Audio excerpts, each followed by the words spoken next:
Okay. Are we good? We're good. What's going on, stream? How you doing? Let's go through the patch notes. It was patch day today. Let's see what's up. Hope you guys are doing well. I've been away for a couple of days. I was asked to re-record some stuff for a couple of individuals who couldn't finish their project or finished it in error. So I thought I'd take the opportunity. We'll see what happens. I thought I'd be live yesterday, but unfortunately, I wasn't a fan of one of the voices, so I decided to go above and beyond and do an additional voice recording, and that took yesterday.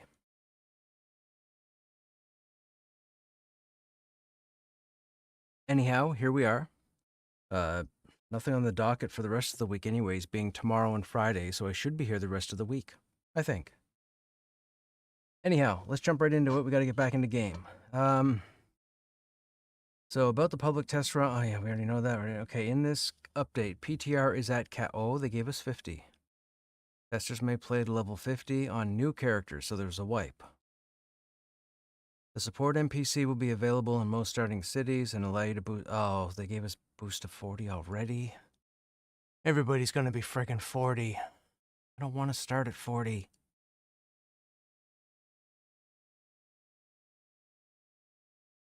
Alright. Small sets of simple gear are also on the support NPCs to get you started. Starting you with armor? I mean, clearly they're not wanting to test progression. So, I'm guessing progression, as far as they're concerned, up to 40 is good. I don't know why they would have given us armor. That's a weird thing to do at this point. We're still a long ways away from, well, whatever. The Enchanter has approximately half of their masteries. Okay, so obviously stuff. So you probably don't have your tank pet, and you probably don't have your charm. Whatever. Please feel free to take a look and test out those implemented masteries and submit bug reports for any masteries. So we'll probably start an Enchanter just to jump in and look at whatever mastery skills we have, and then we'll flip over to Krushnek. We have a lot of fixes for the Wizard, some key abilities for the Druid. Interesting. Oh, fixes for key abilities. Okay, test characters have been wiped. You'll be starting fresh. They're looking for combat testing from 1 to 50. That's why they gave us the armor. Although that's not a fair fight, because you can't have somebody go level 10 or level 20 with a set of, what is it, chain? Up to, no, chain unlocks at 15, right? So you claim a full thing. Oh, well, that's interesting. Let me think about this for a second. A full set of leather, I'm guessing there aren't any stats on it. It's just body parts. So you probably get, I'm assuming, 6 pieces, right? You have the head, the chest, shoulders, legs, boots. Yeah, it'd be the same thing as bandit gear, I guess.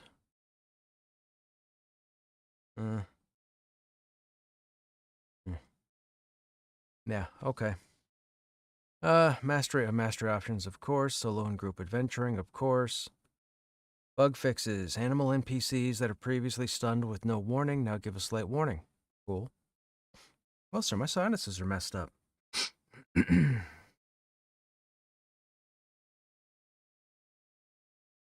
Fix some toggled abilities that were not persisting. I almost said pestering. Persisting through zoning. The elevators in Wild's End won't squish you anymore. Okay. Focus cost has been added to spell tooltips. Okay. Classes. Alright, Dire Lord. Cut Deeper should now add ticks. Okay. Druid. Splintered Bomb effect will now only be triggered by physical damage. Okay. Fix an exploit where players could stack multiple copies of Talisman. Okay. Burden Fire Seed and higher should now properly add to the hotbar. Oh, that had to be rough. Couldn't get that on the hotbar. Multiple issues with Verdant Fire Tree have been addressed, and we expect this to work as intended, so there's still going to be an issue. And that means banners are probably messed up still, too. The Druid's Talisman of Regrowth has had several fixes. Paladin fixed a problem that prevented Steady Flame from... Okay. Fervent Strike now heals the Paladin. Okay. Condemnation should now properly refund Wrath. Okay. Paladin Stoke Wrath should no longer add Wrath if the channel's interrupted. Okay, that's good. Makes sense. Blessed Flame will now come with slightly less spammy floating text. Rogue, Flash Trap Stun applies rallied after the full stun duration. Oh, it didn't used to? Oh, well that was cheap. Rogues were getting away with murder. Unintended. Shaman, Wind Scythe has been changed from 5 to 4. Warrior. Intercepting Spears should now correctly reset the cooldown of the next storm when storm... Okay. I don't take the storm upgrades. Hold the Line should now more reliably apply its mitigation benefits and threat gen. Okay. We don't use Hold the Line. I guess we could try use Hold the Line this time around. Storm should now stun the target for its full duration when used. That's good. Strike of War should no longer do its crit damage. Okay, that's good. Wizard. Critical Mass should now properly grant Ashes to Ashes, Rolling Thunder, and Frozen Mana. Oh, those are activated. Blast of Cold should now properly apply the Frostbite effect. Lingering Binding should now properly apply its effect when Arcane Bindings 4 is used. The healing effect from Pyroclastic Blowback and Phoenix Rising will now process all its healing. Okay. Torrent of Flame, Sparking Surge, and Ice Volley should now properly initiate combat. The Voltaic Familiar should now be able to be summoned at the level at which the spell can be... Oh. That seems like a weird bug to have had up until now. Alright. Thunderous Reverberation should now be properly added to the Codex. Higher ranks of Impaling Ice should now cast properly. Fixed an issue with the Wizard's Slumbering Fury that should allow it to be placed properly. Enchanter. Added invisibility to Enchanter trainers. Okay. Fixed a problem that was preventing the aura from Illusion Graft. Celerity from applying properly. That's the haste. Fixed a problem that would cause Chaotic Imbuement procs to always show as critical hits. Oh, so they were showing as critical hits, but they weren't applying as critical hits. Gotcha. Updated shielding abilities for mastery bonuses from improved magical shielding. Oh, okay, that seems weird. Why would they put your self buff on the mastery window? Oh.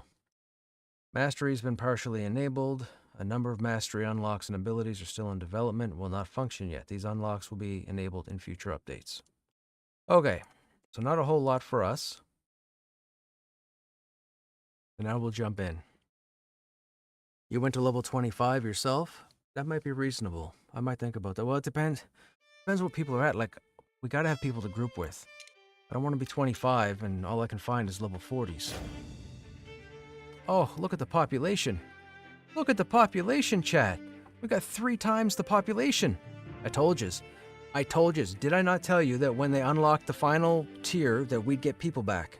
And we got people back. Now, mind you, these might be the individuals whose only focus is to farm the crap out of the Enclave and start trading, selling, and showing off. That could be it. There could be very few testers.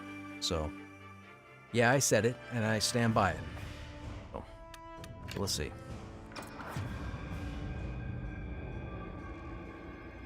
Okay, so first thing we'll do is go in and look at the Enchanter.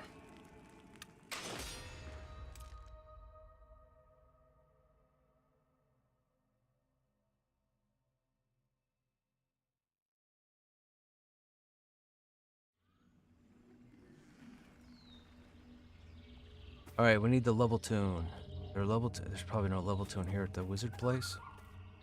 Make us run to the level tune? Wasn't the level tune over here?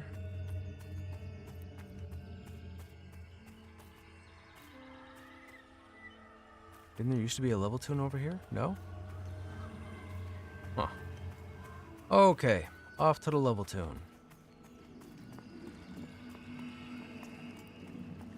Yo, Chad, I'm sorry, man. Like, they gotta do some touching up here for the female character animation. Our top half looks like it's in a flower pot.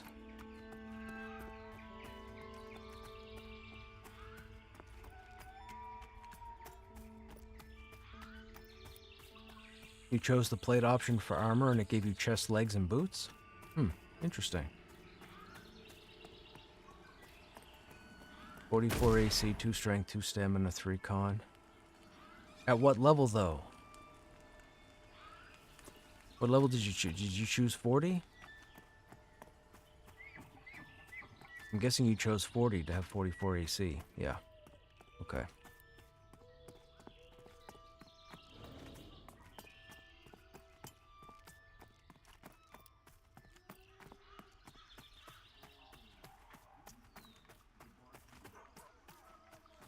Test support, test. Oh, by the way, the title of my stream I came up with within 5 seconds.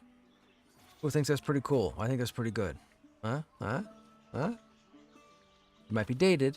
Pretty good. Are these all the armor chests? Oh, get equipment. Alright, set my level. We just need the basic. 22, 30. Why are there brackets? Alright, 25 seems like a safe number.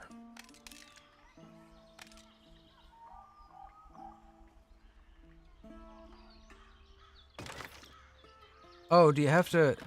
Wait a minute. You have to ask for the loot first before you choose your level?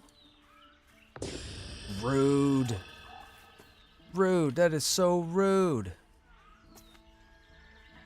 That is so rude. What are you talking about? Alright, whatever. Let's take a look at the mastery. Wait a minute. Am I not 25? I'm level 1. You were not close enough. What is happening? That's weird. Get equipment. Weapon. Or back. Dagger. Thank you. Talk to you again. Set my level. 25. Set my level. That at least gets us into all the dungeons. Get equipment. Armor. Cloth. Selecting yes will spawn equipment box. Please loot this box fully and completely. Other players never consider allowing them to finish and leave the area before spawning your equipment to help avoid confusion.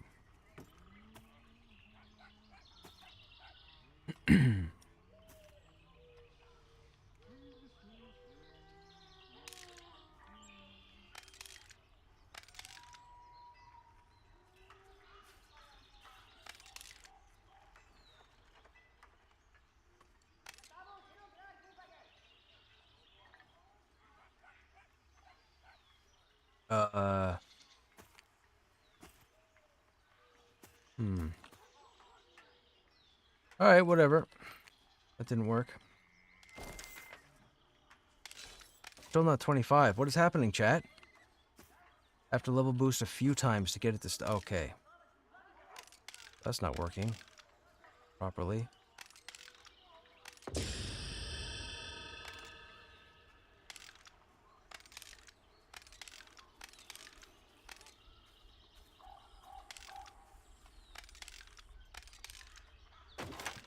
There we go.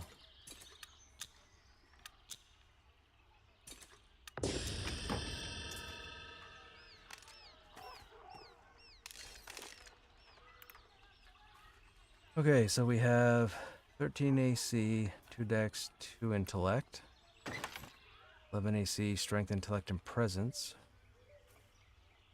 There's more presence on this Enchanter gear than on the previous Krushnek. What the? Alright, anyhow. Mastery window. Alright, here we go, chat. So, what do we think? Hey, and those of you that already know, don't be typing shit and ruining it. What do we think the left and right side is called for the Enchanter? Beguiler, maybe? And again, if you already know, don't type. We're guessing.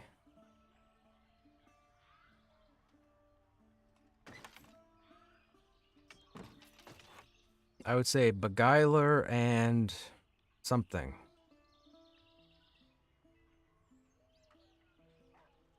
There's no way it's Mesmerizer. There's no way. That's 1000% dumb. Beguiler and what?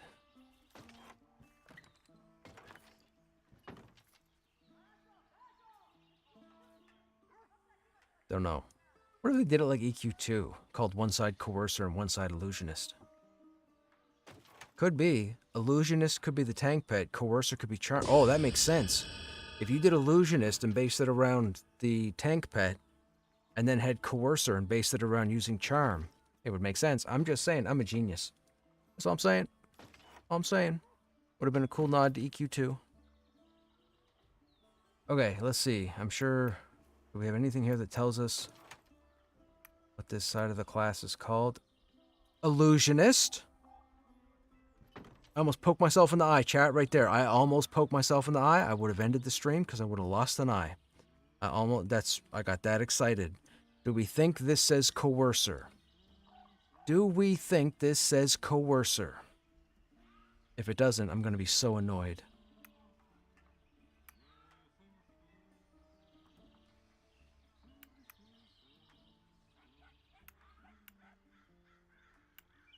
Nothing says coercer. Coercion. I mean, that's... If I was throwing darts, man, we're talking like 25, right? Maybe not 50, but if I'm throwing darts, we're talking 25 right there. I'm so good. I'm so good. I'm so good. So good. It's illusionist and coercer. Okay, let's see what we got here. Let's go illusionist first.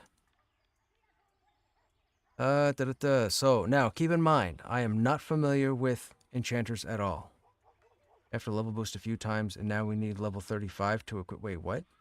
You mean at level 25, the armor is level 35 to equip? Is that what you just said? That doesn't make sense.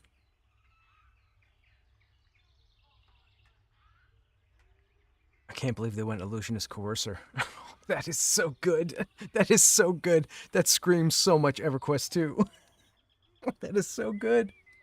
I'm sorry, chat. I'm just proud that my nerdness is just, you know, my EQ common sensicon. Okay, so regardless, unerring magic. 2 items are 28, 1 is 31. Oh wow, I didn't notice. Hey RMS, what's happening? Hey Ninjaneer, do they have a tank spec? They have a tank pet, or they had a tank pet, which is where my illusionist thing came from. So, do they have a tank pet? I'm sure they do. And I'm sure we'll see it, or find it, at some point. I don't recognize any icons at the moment, but I'm sure we'll get to something. Okay. So we do this by radials, chat. So first radial, we have Unerring Magic 1. This mastery is not functional, 3% to accuracy.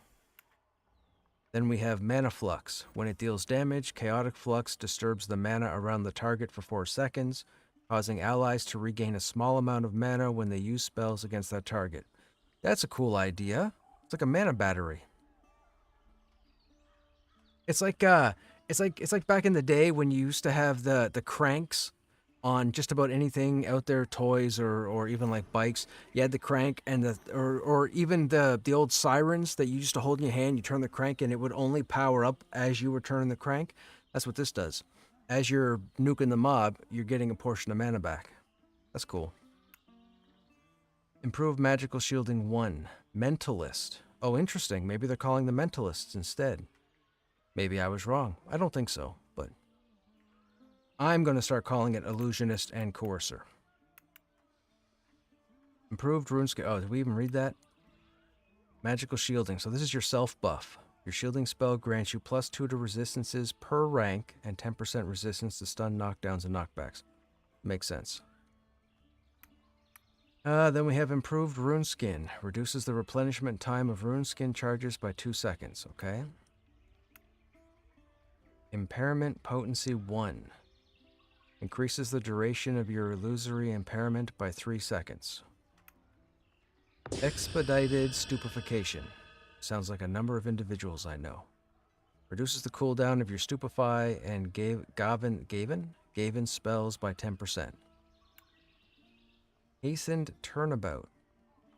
If you are interrupted or silenced, when the effect wears off, you gain Hastened Turnabout, allowing you to cast your next spell within 10 seconds, 25% faster. That's cool. Crafty Binder. Your illusory shackle spell has a 15% chance to reapply itself on the target for half of its base duration when it expires or is broken.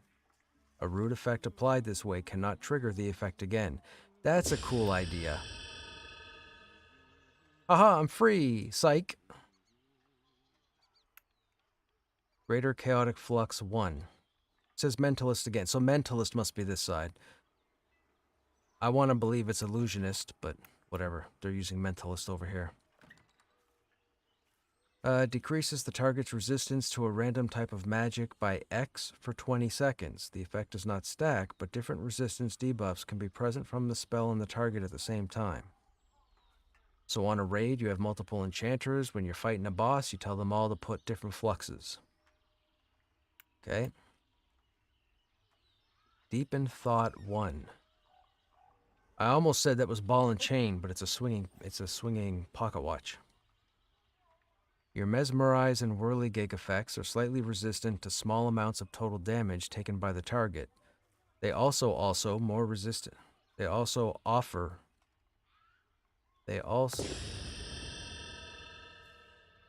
that's a typo regardless. I don't know what one of those alsos is supposed to be, but that's a typo. Synaptic Stability. Grant your spells 30% resistance to pushback. Okay. In Control. Reduces the duration of Fear and Mez by 15%. So this is tank and utility, and this is manipulation. Ooh, Manipulator. That'd be good. I used to know a few of them. Unerring Magic 2. Gain another 3% accuracy. So that's 6 altogether, right? 3 and 3 is 6, okay. Mana Conduit. Transforms your Stab the Mind ability. You create a direct mental conduit between you and your ally for 12 seconds. 10% of the mana you spend is granted to your ally. Oh, interesting. Improved Magical Shielding 2 grants an additional 3% resistance per rank. 15% resistance to stuns, so that gives you 25.5. Okay. Then we have Improved Rune Skin 2, increases the amount of damage absorbed by your rune skin to 65. What is it normally? 35? I don't know. Then we have Upgrade to Impairment Potency 1. So this is Impairment Potency 2, increases the duration by another 3 seconds. Then we have Expedited Stupefaction 2, reduces the cooldown of Stupefy and Gaven spells by a further 15%, increases their stun duration by 1 second. Crafty Spell Speaker. The duration of silence effects on you are reduced by 30%. Oh, that's cool. Every enchanter is going to be taking that. Are you kidding? Any enchanter that doesn't take Crafty Spell Speaker is doing it wrong. Okay, yeah, we could do that now. Heightened Celerity. Increases the haste bonus of your celerity effect by 5%. It has no modifications or no modifiers. That's interesting. So is that the only increase you get? I don't see any similar graphic. Guess that's it. Okay. Upgrade to Crafty Binder 1. Crafty Binder 2. Your Illusory Shackles has a 30% chance to reapply itself. As opposed to, what was this, 15? 15. Greater Chaotic Flux 2. Chaotic Flux spell now reduces 2 random resistance. 2 random resistances. That's interesting. So level 1, it seems... Oh no, it is random. Oh, interesting. So it really wouldn't matter.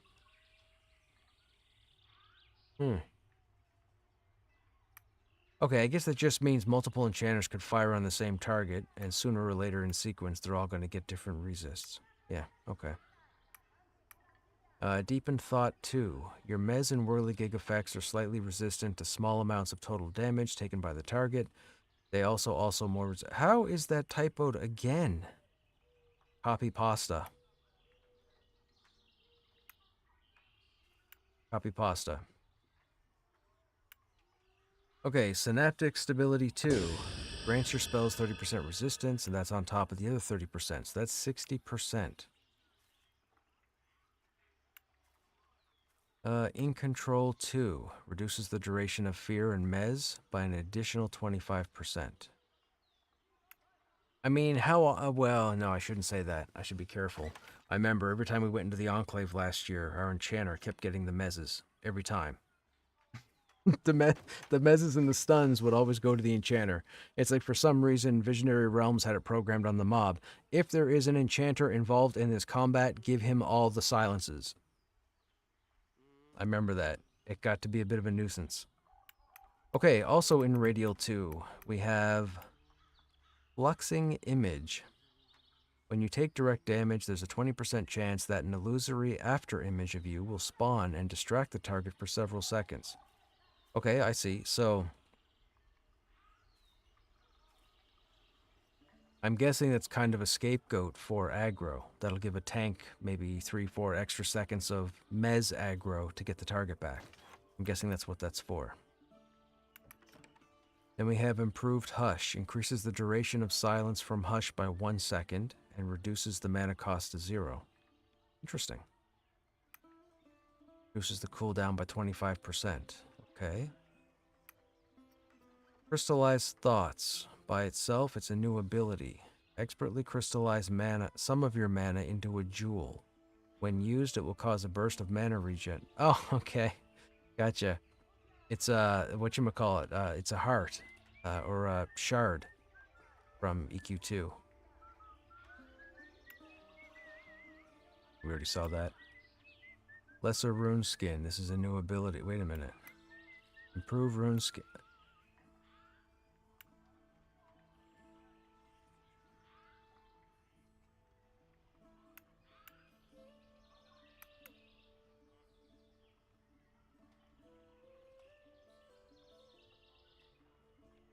Okay, hang on. What if this doesn't... You are able to place... Oh, you're able to place a lesser version on somebody else. Right, okay, that makes sense. I'm like, wait a minute. How are they putting a lesser named ability after a normal name? Like, that is Rune Skin. But this is lesser Rune Skin. But this is further in the branch, so I thought, okay, that sounds weird. Lesser should be before Rune Skin. But that's to put it on somebody else. That makes sense. We come down here and we have Illusion of Competency. When you cast a spell, there's a 10% chance that your allies are bolstered and receive 5% physical and spell crit chance on their next spell that can be crit. That can be a crit. Okay. Effortless Sustain. Your animation spells have their mana cost reduced by 1 to a minimum of 1 and deal 5% more damage. In addition, your Mez Whirligig and Illusory Shackle spells have their mana cost reduced by 5. Then we have two abilities that are apparently tied to each other. Flow State. Consume stacks of higher state to unleash a current of unbound mana into the area around you. For each stack consumed, affected allies gain a 10% resource reduction on their next ability within 10 seconds. Well, that's pretty cool. Yeah, that's pretty cool. Higher State. Not to be confused with Ohio State. Okay, forget it. You gain a 15% chance when casting spells to gain 1 stack of Higher State, up to a maximum of 3. Each stack increases your accuracy by 2% and resting mana regen by 1. With 3 stacks, your passive mana regen is also increased by 2. Stacks last up to 60 seconds. That's cool. That'll probably be taken by a lot of enchanters too.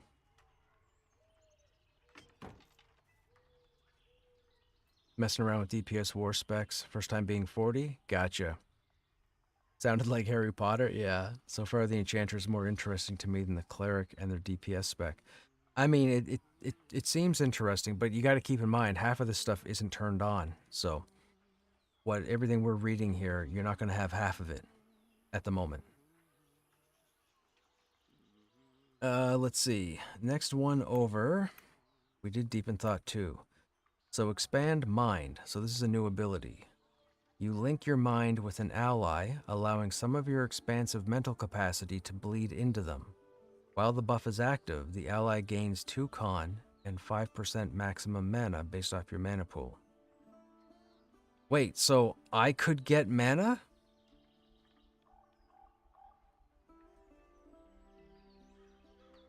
Anybody that's been here long enough, what did I say when I got my first point of mana? I said I would have beaten the game, and I'm done. Okay, that's cool. Alright, so now we have Master Mentalist. Reduces the cast time of your Mez, Illusory Shackles, and Whirligig by half a second. Increases the range by 5 meters. In addition, the cast time of your Forceful Will spell is reduced by 1.5 seconds. Forceful Will sounds like charm. The mana cost of your Mez, Illusory Shackles, and Whirligig are decreased by 10%. This leads into opening Dancing Lights. Fill an area you choose within 30 meters or the area around your offensive target with dancing, flashing lights. Targets within 5 meters? Targets within 5 meters of the spell's center will be mesmerized. Oh, it's an AoE mez. Gotcha. Causes a high amount of threat. Oh, okay, yeah, so there you go. That makes sense. AoE mez is going to get a whole bunch of threat. It makes sense. Master Mentalist 3. The mana cost of your Mez, Illusory Shackles, and Whirligig are decreased by an additional 20%. That's 20, 30...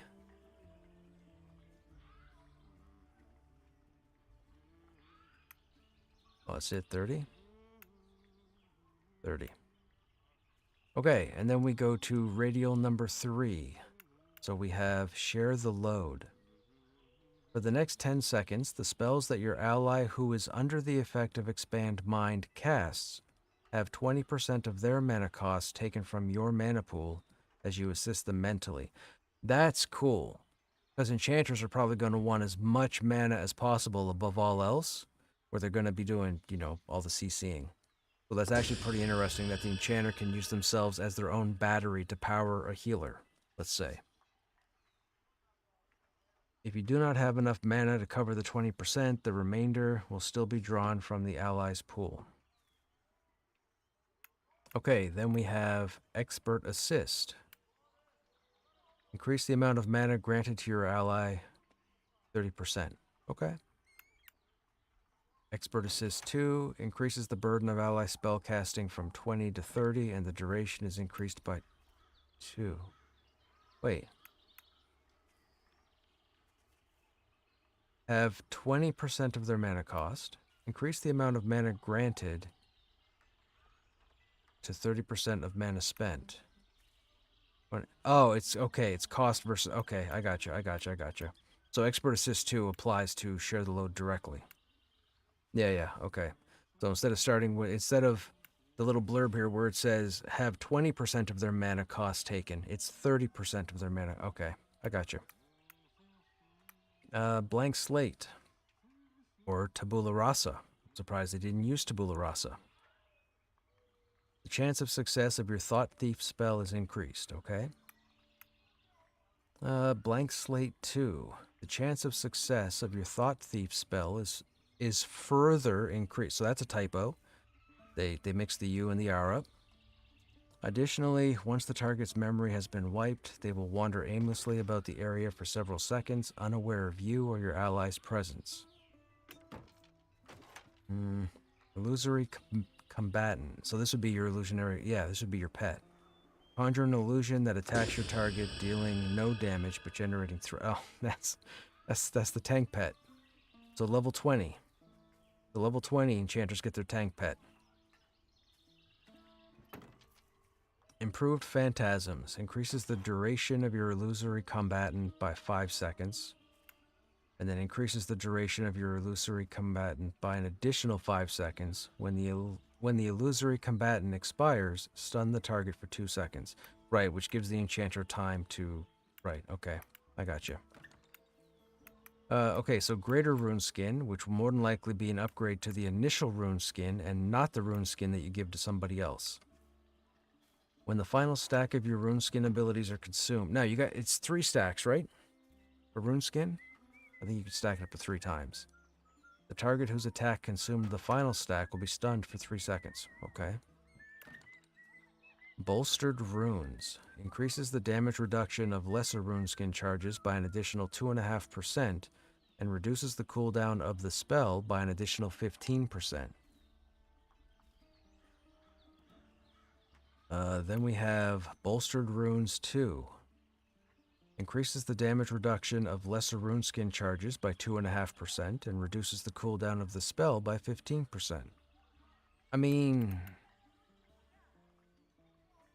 I guess if you're somebody who is going to be in the habit of pulling aggro, Runeskin is fantastic.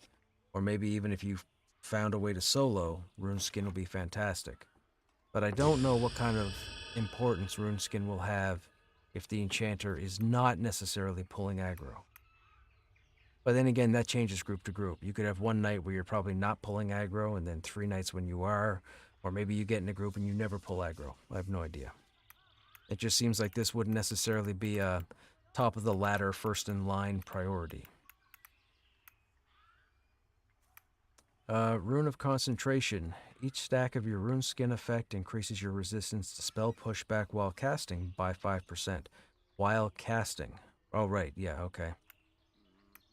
Overdrive. New ability.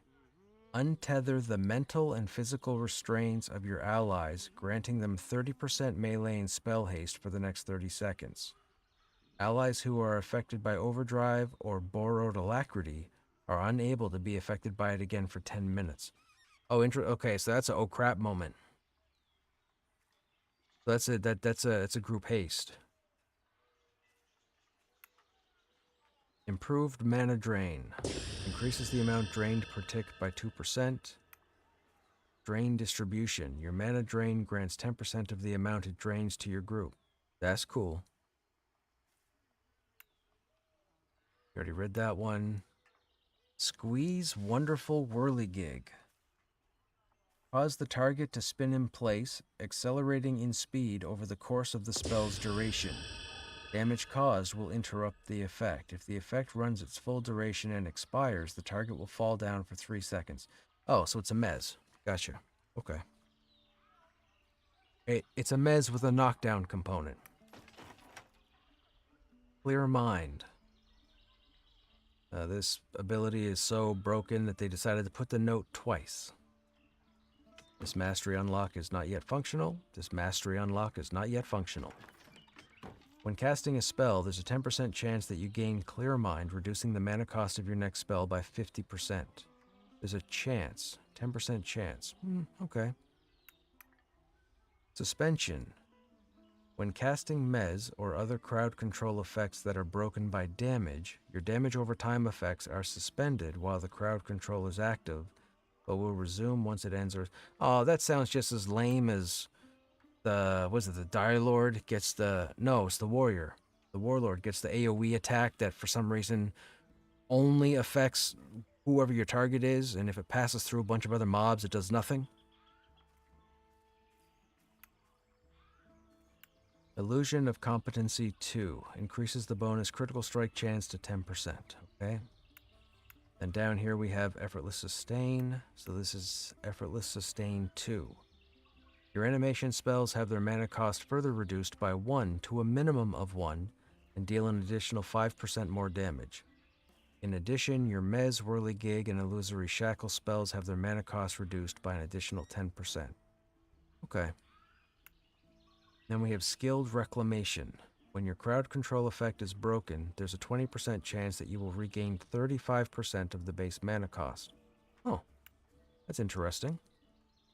Anybody that in chat that plays enchanters or played an enchanter, did you guys have issues with mana as far as how fast you burnt through it and how long it took to get it back? Or was it really a non-issue? This here seems like there was definitely a fair bit of input about mana. Because if not, then this mod is... Yeah, I wouldn't even make this an important consideration.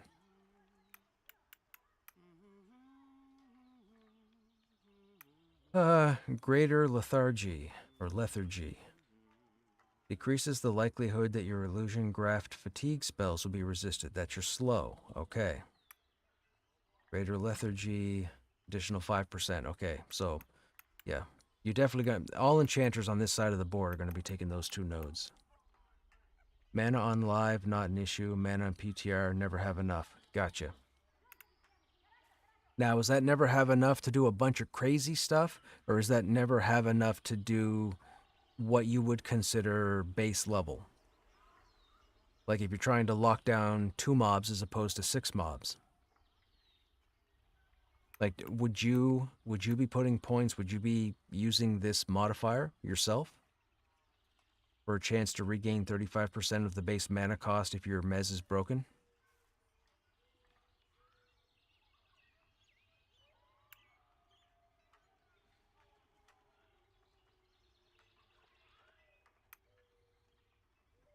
Oh, Lord. Squeeze forceful polymorphication functionalismation?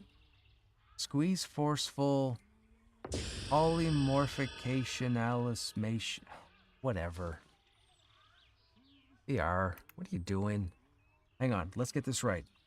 Polymorphicationalismation. That's it. Polymorphicationalismation. That makes sense. Okay, what does this do? Forcefully polymorph your target into a random object for up to 10 seconds. This spell is experimental and unstable and may break early. In addition to being broken by damage, causes a high amount of threat. So that's an emergency mez. Alright, it's kind of like a stun. Like a mun. Or a stez. Let's call it a stez. It's like a stez.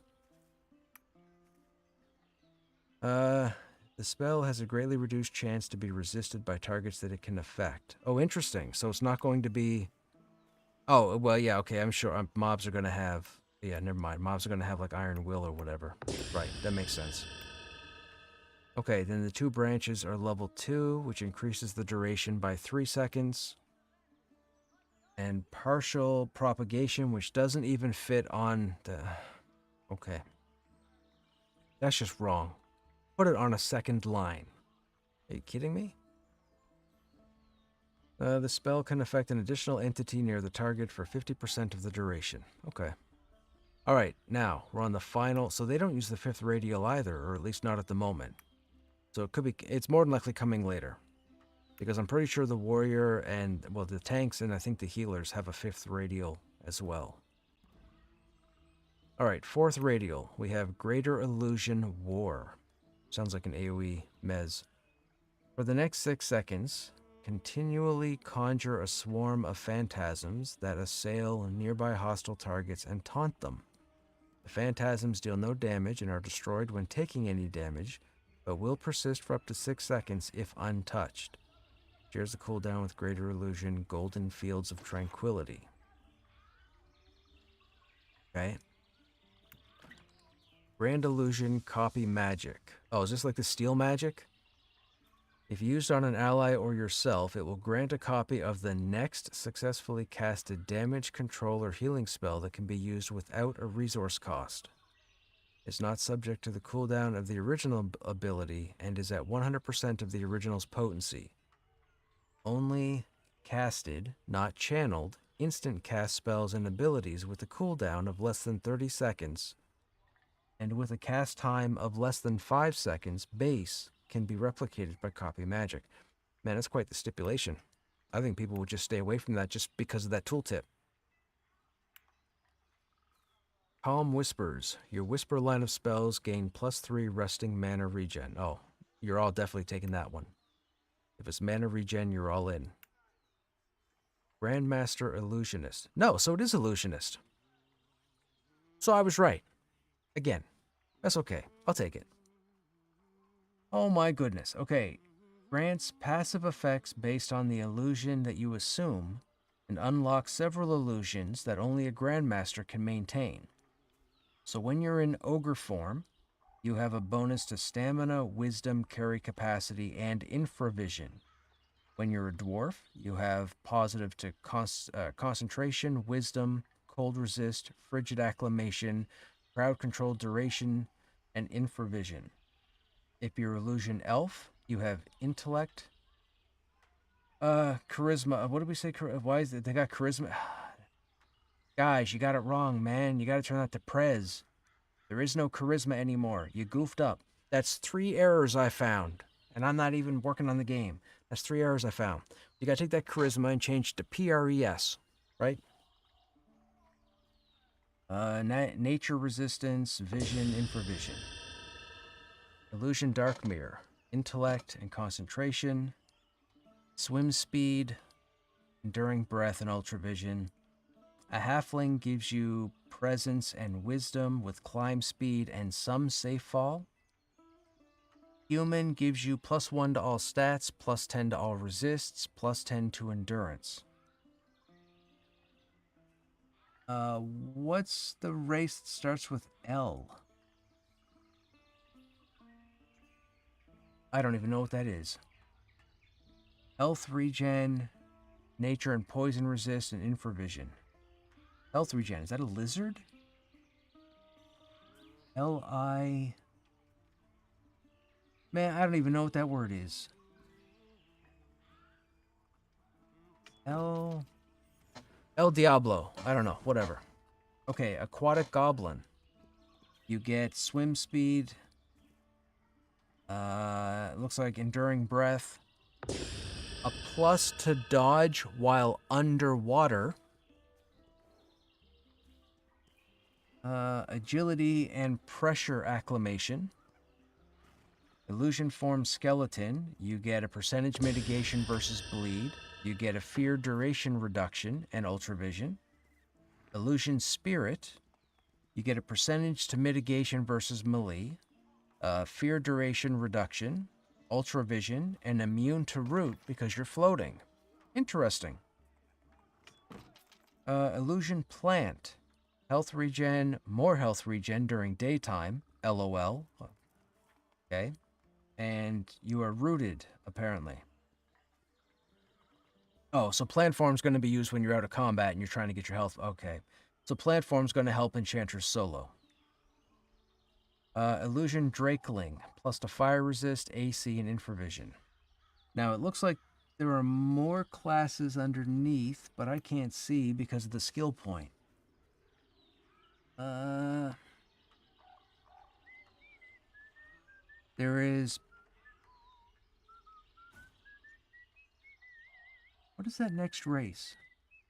I don't know what the next race is, but it says Polymorph and Charm. There's a bonus to Polymorph and Charm, all acclamation, and movement speed. Then there's Fire Elemental, which I see. I can't tell you what that does because it's covered. There's Earth Elemental.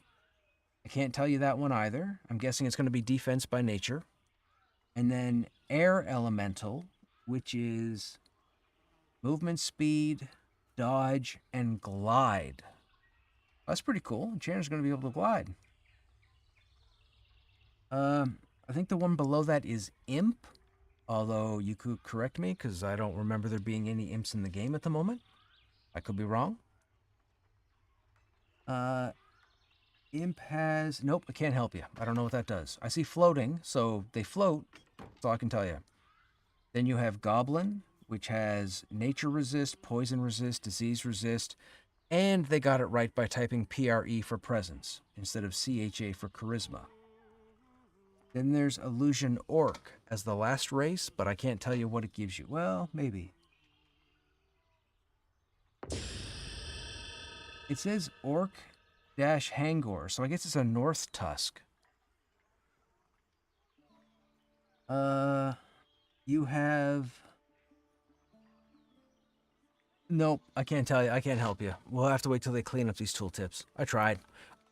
I gave you more information than whatever, but yeah. Next. Okay, we now have Greater Illusion, Golden Fields of Tranquility. This teleports you to EQ, and you end up on the Planet Tranquility. Conjure an illusion of tranquil fields, awash with...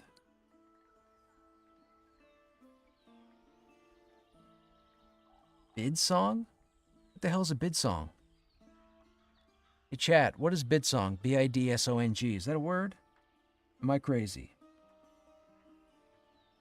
Conjure an illusion of tranquil fields awash with bid song and summer breeze.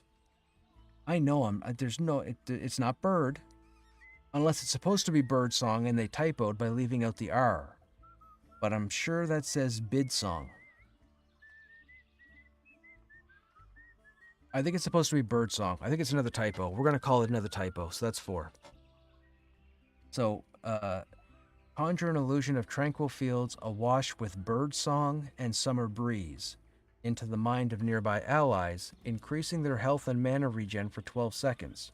Shares a cooldown with Greater Illusion War. Oh, interesting. So it's a group buff. One is offense, one is recovery. Okay. Then we have Flow Master. I'm going to keep the jokes to myself. Your flow state now affects the next 2 abilities used. Oh, instead of the next one. Okay, that's cool. Grand Illusion Twin Mind. You create a near-perfect copy of your ally's mind that exists alongside your own. For the next 10 seconds, your ability bar is replaced with a copy of theirs, allowing... Yo, this is... yo. Does that mean that if a tank goes down, an enchanter could switch over to tank mode temporarily while they try to recover the tank? Or try to finish the fight? What does this say? Your ability bar is replaced with a copy of theirs, allowing you to use their abilities at 60% effectiveness. Only abilities with a base cast time of 6 seconds or less and or cooldown of less than 60 seconds may be used in this way. Interesting. Or you could take the abilities of a healer and throw some extra heals because you might have more mana than the healer does. Ah, see? Maybe I should play an enchanter. No, I'm just kidding. I'm not playing an enchanter. It's not happening. That's a cool ability. I like that. I think that's my favorite ability on this side of the board right now. It's a cool ability to mess around with. Okay, and then we have the 2 upgrades to the... whatever it's called. A spell can affect an additional entity near the target for 50% of the duration and increases the duration by 3 seconds. Okay. Okay, so yeah, so it's very, very group support here. I like what they've done here. It's very group support. Now, let's go over and see what the friggin' charm nonsense is doing. We know charm's going to be over here. So, let's go over here and see what's going on. Oh, now, see? Oh, no, they don't have a tier 5 either. Or radial 5. Okay, radial 1 for the offensive side. I've called it the Coercer. I think they have a different name, but I called it the Coercer. High Pressure transforms your Mind Vice spell. The damage per tick now ramps, dealing more total damage than Mind Vice. On the final tick of damage as the spell expires, it will detonate, dealing direct magic... Oh, wait, wasn't this... Didn't... Enchanters had that one spell, the Grenade, right? You put it on the mob, yeah, if you were clever enough or quick enough to do it, you, like, counted to 10, and then you could throw another spell by the time it hit 12 and do extra damage, right? I see. I remember that because I figured that out with Sparkles. I remember that. I think that's what this is now. Makes sense. I just called it the Grenade. I forget what the spell was called. Pierce the Mind. Increases the damage of your Stab the Mind spell by 10% and the Mana Restoration cap by 20. The Mana Restoration effect can now crit. Oh, that's cool.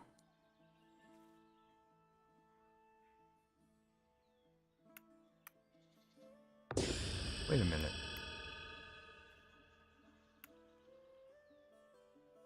The tooltips say, under the requirements, 0 points in left and 0 points in right. So does that mean they haven't labeled... So, VR, if you haven't labeled the 2 sides of the Enchanter yet, you're missing out on Illusionist on the left and Coercer on the right. Just saying. Just saying. That's my friendly suggestion. Illusionist on the left, Coercer on the right. That's all. Purge Magic. Attempts to purge 1 beneficial magical effect from your offensive target. Okay, it's a dispel. Rapid Flux reduces the cast time of your chaotic and prismatic flux by 0.25 seconds and reduces the cooldown by 3. 0.25 seconds. I guess. Barbed Shackles causes targets affected by your illusory shackle spell to take damage every 4 seconds while the effect holds. So it's the thorns. This damage has a decreased chance to break the effect early. Right. Then we have Deafening Silence. When your Hush effect expires, it leaves a lingering debuff for up to 12 seconds. If a spell is cast by the target while the effect is present, they will take magic damage and consume the effect. Prolonged Confusion adds 3 seconds to your confusion duration. So confusion, I mean, that's pretty much like a mez, I guess. So High Pressure's first upgrade is Rapid Pressure. Your Mind Vice or High Pressure spell is now instant cast, and the cooldown is reduced by 3 seconds. That's cool. Piercing Magic 1. Gain 2% spell crit and 5% spell penetration. Okay. Then we have Greater Chaotic Flux 1 Coercer. Decreases the target's resistance to a random type of magic by level divided by 2 for 20 seconds. The effect does not stack, but different resistance debuffs can be present from the spell on the target at the same time. Right, which allows enchanters to stack. I guess you really wouldn't call it stack. Well, yeah, I guess they're stacking. If it doesn't remove, it stacks. Yeah. Improved Magical Shielding 1. Your shielding spells grant +2 resistances per rank and 10% resistance to stun. That's the same on the other side. +2 resistance, 10%. +2 resistance, 10%. So it's the same thing. Is that intentional? So they seem to want to go with Mentalist and Coercer. I think they should just go Illusionist over here.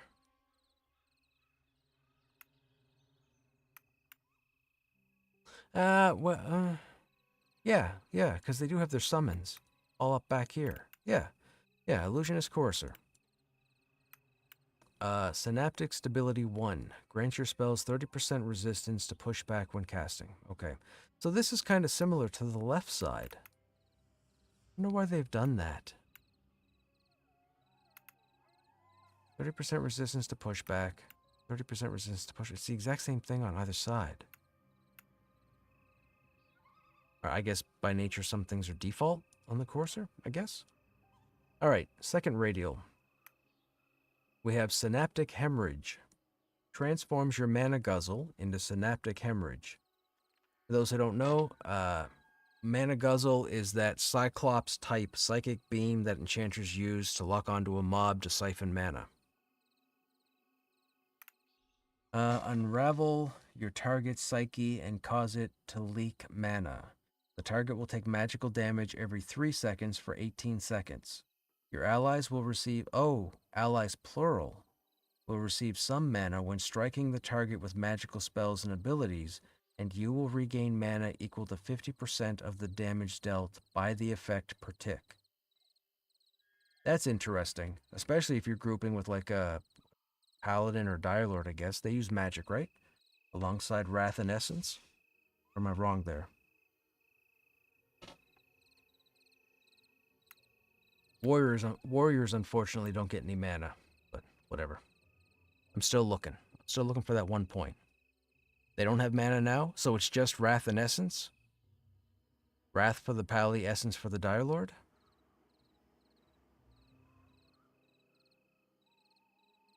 Interesting. Okay, so we read that. We jump over here. We have Cascading Migraine. When your damage over time affects crit, it extends the duration by an additional tick. A single instance of a dot cannot be extended more than 3 times. Okay. It builds like a resistance. Then we have Confusion Contagion. There is a 20% chance every 3 seconds that confusion will spread to nearby allies. Confusion that is spread in this way cannot further spread. That's like, everybody get into the middle, but don't stand near anybody. Or how did that WoW video go with the minus 50 DKP? It was everybody get into the middle. And then I think he spoke up afterwards and said, but nobody stand next to anybody. Like, wait a minute, what? How do you expect everybody in the middle if they're not supposed to stand near anybody? Okay, then we have Adept Unraveler 1. When you purge an effect from an offensive target, they will take damage. This damage will not interrupt crowd control effects. Boo. When you purge magical effects from allies with Unravel magic, they will gain a small amount of resource. Unraveler 2 increases the amount of damage or resource regained from dispelling effects. Additionally, your purge magic spell can now purge 2 effects from an offensive target. So, does that mean Unravel is how the enchanter removes traits from enemies? Because enemies really don't have buffs, they're typically traits. Is that what we're doing now? Because remember, they said they wanted to have a way in game to deal with traits rather than the old system of how traits are automatically on a mob. They want the mobs to have the ability to bring out the traits and to have the players, or to give the players the ability to stop those traits from coming out. So maybe that's what that is.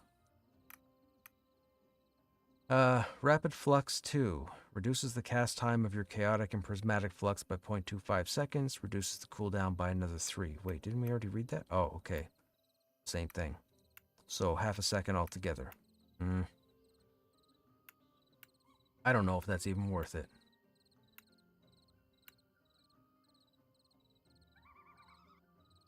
For half a second. Triumphant Resolution. The health returned from hallucination battle's end is increased to 50%. Force of Personality. Force of Personality. Sorry. You gain 0.5% critical strike chance with spells per point of presence. Well, presence would be charisma. So, okay, that makes sense. Of course, you'd have improvements based off of charisma. Force of Personality 2. You gain an additional 0.5%. Okay, for presence, right. So intellect and presence are going to be the 2 top stats for an enchanter. Writhing Shackles. Transforms your illusory shackles. The spell now roots the target for up to 12 seconds, and then reduces movement speed by 65% for 12 seconds. This movement speed penalty decays over the course of the spell's duration. The damage over time effect of barbed shackles will apply as long as the root or snare are in effect. Okay. So it's a root, it's a dot, I guess, and a snare. Constriction. The root effect of your writhing shackles may last up to an additional 8 seconds. Okay. Then we have Illusory Danger. This is a new ability. Afflict your target with dread of their impending demise, dealing damage over 36 seconds, and placing a random secondary effect on the target. Casting the spell again, if the secondary effect is still present, will overwrite it with a new randomly chosen one and will not stack. Your options are Crushing, 15% reduced movement speed, Asphyxiation, 5% reduced action speed,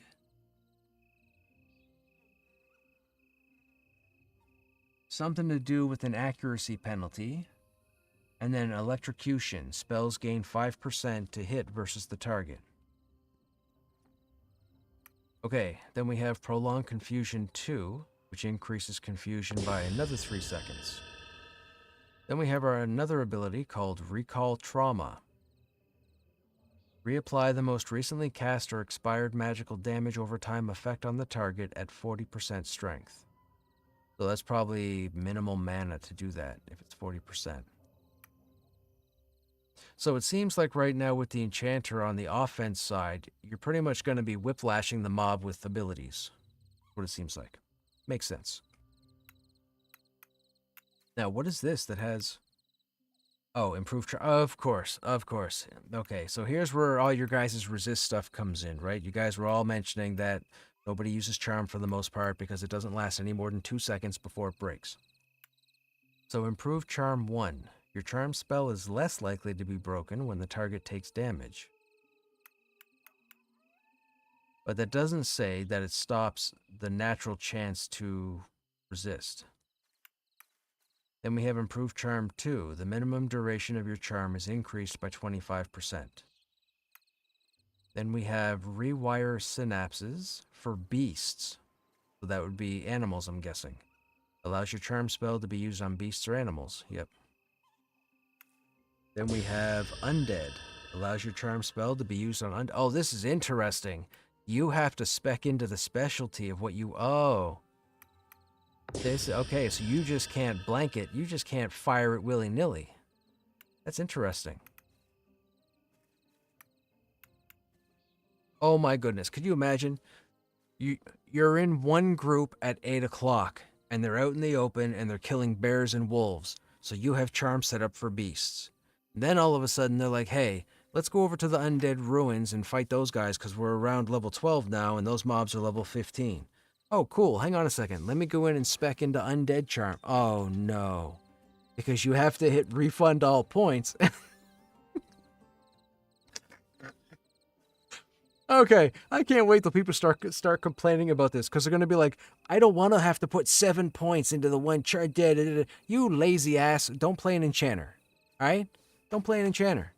Don't be whining and complaining. I see it coming. Don't be whining and complaining. All right, so what do we have? We have beasts, we have undead, we have lesser draconic, we have plant, we have minion. Oh, what's enhanced minion? That's different. Okay, that's down the middle. That's insect. Okay, so insect isn't counted as beast. So insect, beast, undead, draconic, and plant. I'm guessing humanoid is by default? Guessing? I guess. Okay, so up from improved charm 2, we have unrestrained coercion. Reduces the action speed penalty of your charm target to 30%. And then level 2 reduces the attack speed penalty by 20%. Okay. Then we come down the middle here and we hit enhanced minion. Your charmed minions may now be buffed by your and your... That should be you. Your charmed minions may now be buffed by you and your allies. That's 5. Five typos. Be warned, these buffs will persist even if charm breaks, as long as the entity remains in combat with you and your group. Oh, okay. So, you get enhanced minion, you buff your pet, charm gets resisted, your buffed pet turns on the group. I hope it's worth it. I hope when it happens, 7 chances out of 10, somebody dies. That would make it fun. If all it does is add 4 to 5 seconds of someone to be in shock and then recover, this is the dumbest thing ever. So, I guess we'll wait and see. Okay, so we're still in the second radio, right? Right, so we have pressure leak. 50% of the mana that you gain from the detonation of high pressure is granted to your group members. That's cool. Then we have the enemy within. And Tyrael up there in the corner. Or no. Meldrath. Right? Meldrath introduced himself, I think in Diablo, with the Black Void cloak. I think it was Meldrath. Is that his name? What's his name? I want to say it was Meldrath. I could be wrong. For the next 30 seconds, your target has a 10% chance to deal 25% of the damage they deal back to themselves as magical feedback damage. This spell causes very little threat. So you make the mob punch themselves in the face. Piercing Magic 2. Gain 2% spell crit, 5% spell penetration. That's on top of the 2 and 5 already, so 4 and 10. Okay. Then we have Improved Mirroring. Increases the damage of spells reflected by your Illusion Mirror Shield spell by 15%. The upgrade to that, level 2, increases the damage of spells reflected by your Mirror Shield spell by an additional 15%, and extends the duration up to 6 seconds. No, to 6 seconds. Then we have, this looks like a haste icon. Improved animations. You can maintain a second animation at a higher cost over time. Interesting.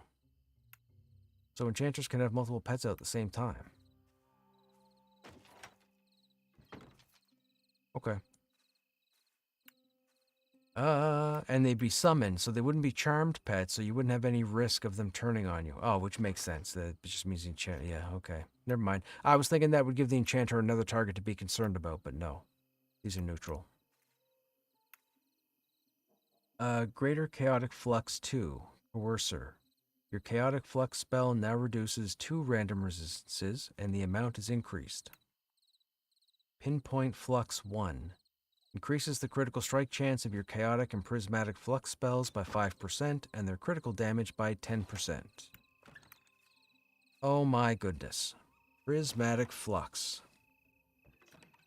Blast your target with prismatic energy, dealing significant magic damage, but causing the opponent to believe they have been damaged by a random school of magic. Each illusory school has a different effect. Up to 2 secondary effects may be present on the target at once. Oh, good luck to me. So if fire lands, it causes the target to burn for 12 seconds. There is a small chance that the target will drop to the ground to try to put out the flames.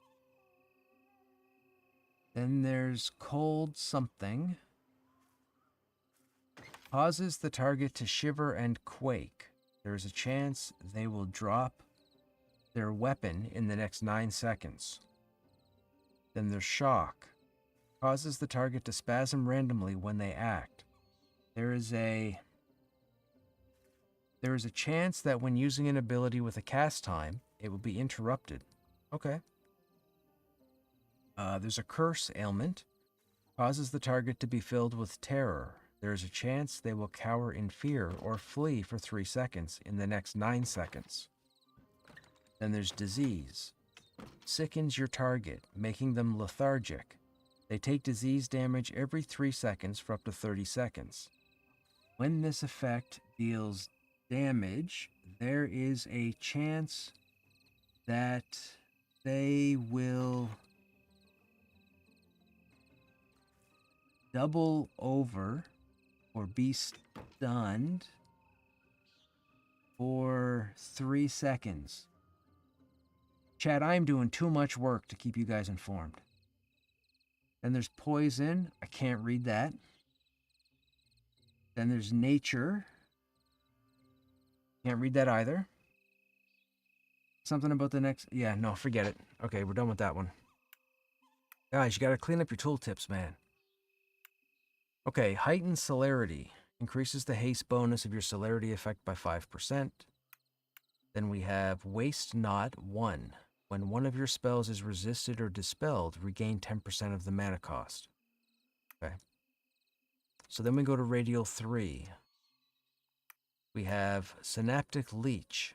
Increases the amount of mana you gain from Synaptic Hemorrhage by 20%. In additional... That should be in addition. That's 6 typos. In addition, your Forceful Will spell reduces resistances by 20% more. Okay. Then we move into the upgrades for Cascading Migraine. We have Cascading Migraine 2. The critical damage of your dot spells is increased by 25%. Oh, that's clearly being taken.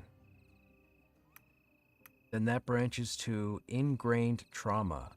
If your Chaotic Flux, Prismatic Flux, or Prismatic Fan spells deal damage to a target affected by High Pressure or Mind Vice and Illusory Danger, the duration is extended by 1 tick. What? Only 1 tick? That's not worth taking. Vortex Overload. The detonation effect of High Pressure has an increased critical strike chance and will stun the target for 3 seconds. The critical strike bonus increases based on how much health the target is missing. Okay, that's worthwhile. Then we go to Burdened Psyche. For every dot effect you have on a target, your accuracy and spell penetration are increased by 1.5%. I mean, how good is that going to be if you've already got 3 dots on the mob, though? What else do you have to land? I guess you could just snap flux on them over and over again? I guess. Okay, then we go to Hastened Resolution.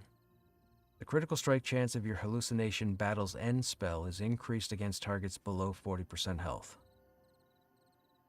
Then we have Force of Personality goes into Overwhelming Character. You gain 0.1% critical strike damage with spells from your presence attribute.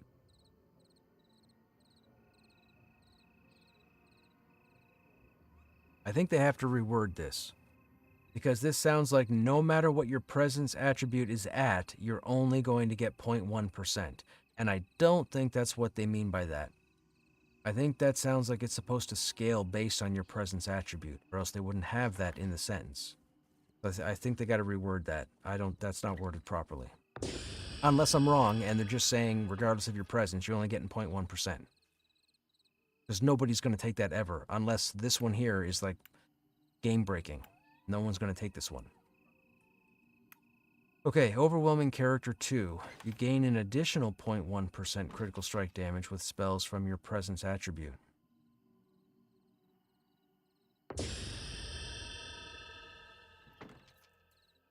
These make no sense. Why? Neither one of these tooltips makes sense, man. Why would you even throw this in here if they're automatically going to get it based? It's not like you can opt to not have presence. Everybody has a presence score. So I'm sure this is supposed to scale. Because this doesn't, why would you have these two here? Let's just take them out. Or combine them and just, because they're both level 25.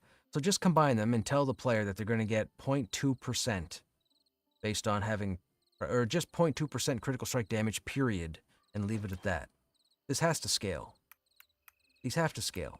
Why give 0.1? Yeah, they have to scale.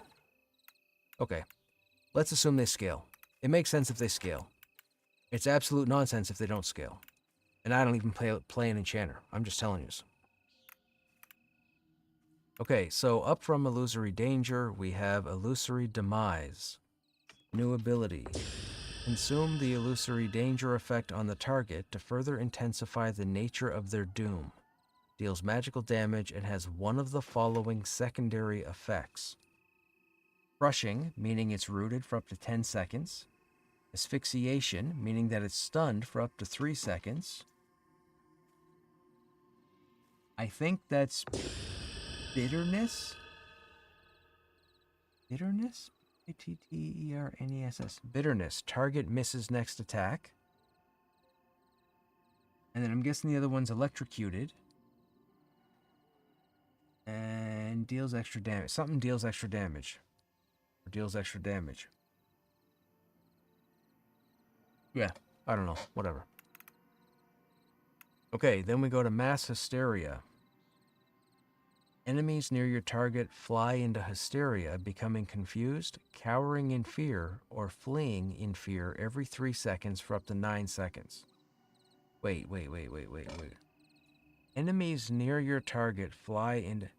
You mean to tell me an enchanter is going to take a group of mobs that are in aggro and send them on a short duration fear with the way aggro works in this game? I mean, are the feared targets going to be immune to waking up or tagging their buddies in? That seems like it could be a problem. That seems like it could be true hysteria on both sides of the seesaw. That's what that seems like. Well, maybe. Who knows? We'll see. Deep Trauma, which is the upgrade to Recall Trauma. Deep Trauma. The effect, duplicated by your Recall Trauma ability, now deals an additional 20% of the original's damage and applies additional effects such as snares or resistance debuffs. Okay. And Redline, which is an upgrade from High Pressure. Redline is a new ability. Cause your High Pressure Mind Vice effect to end early, dealing 50% of the remaining damage and triggering the detonation effect. If the target is slain by this effect, the mana cost of the dot is refunded. Interesting. Over the Line. Increases the damage dealt from the remainder of the dot duration to 50%.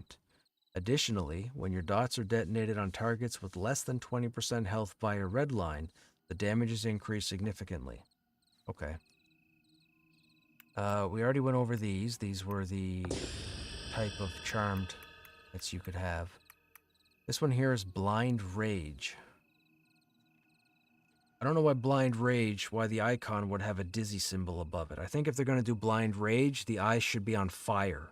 There should be flames coming from the eyes. That's Blind Rage.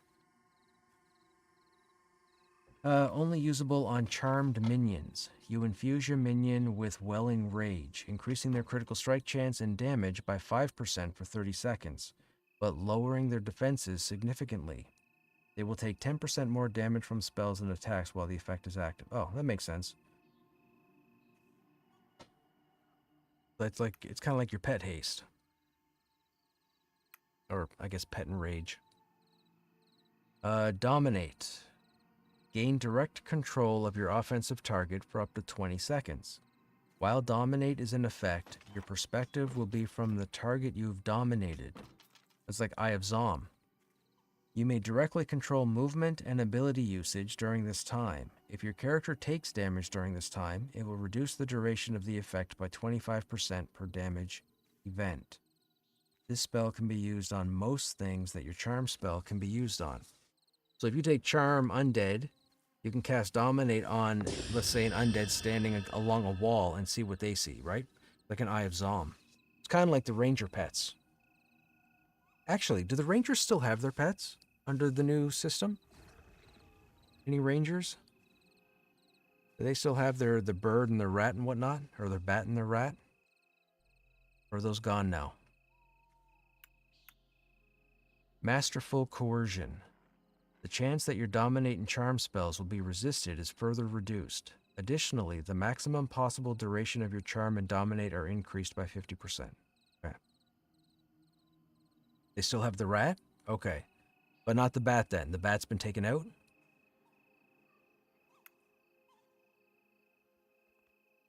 All the colors. A target may now have up to 3 secondary effects. Okay, so that's definitely going to be taken. So enchanters are definitely going to come up this line for this particular ability. Especially if they go on the right side. They're definitely going to go all the way up here. They're going to want to be able to put 3 different effects on. Especially the people that want to min-max damage. Prismatic Fan. Oh my goodness. Okay. Blast the area before you in a 60-degree cone with prismatic energy, dealing significant magic damage.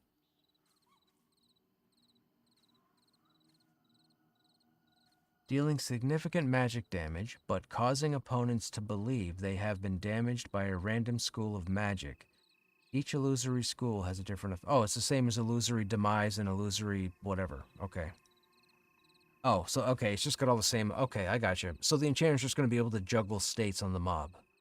Yeah, that makes sense. Okay. Is that everything? Oh, that wasn't even everything. Oh, I skipped ahead. We went down... Okay, we'll go up from the bottom then. So, tier 4... Oh, we already read that. Okay, we didn't read Extract Spell. We'll finish on Extract Spell. So, Synaptic Momentum. For every dot effect you have on a target, hence the 3 that we just talked about down below, the critical strike chance of your Chaotic Flux, Prismatic Flux, and Prismatic Fan is increased by 1.5% and critical damage by 3. So if you go ahead and put 3 on by upgrading using that node we just talked about, you get 4.5% and 12 damage. Crit damage by 12. Yeah, so critical strike chance goes up by 4.5, and critical strike damage goes up by 12 if you take the 3 modifier. Scour Magic. Attempt to purge a target location of magic, dispelling up to 2 negative effects from allies and 2 positive effects from enemies within 8 meters of the target location. Removing magical effects in this way will trigger the damage and resource restoration that Purge and Unravel Magic also trigger. Tempting Whispers. Your Whisper line of spells gain an additional +1 passive mana regen. Okay. Danger is everywhere. When you cast Illusory Danger, it places a total of 2 random secondary effects on the target instead of 1. Extract spell. So this is like the spell turn, or the spell steal that they used to have, right? You are masterful at extracting the spells of those whose minds you peer into. When used on an offensive target, you gain access to 1 random spell. The target is unable to use the spell you have copied for 10 seconds. The spell will remain on your bar and be usable until you remove this buff manually. So I gotta get 2 key spells right now. The heal, that's on the shamans, White Wind, and Astral Flare, which is that nonsense nuke that the astrologists cast, if that's still a thing. Steal those till the cows come home. The spell will remain on your bar and be usable until you remove the buff manually, at which point the cooldown will begin.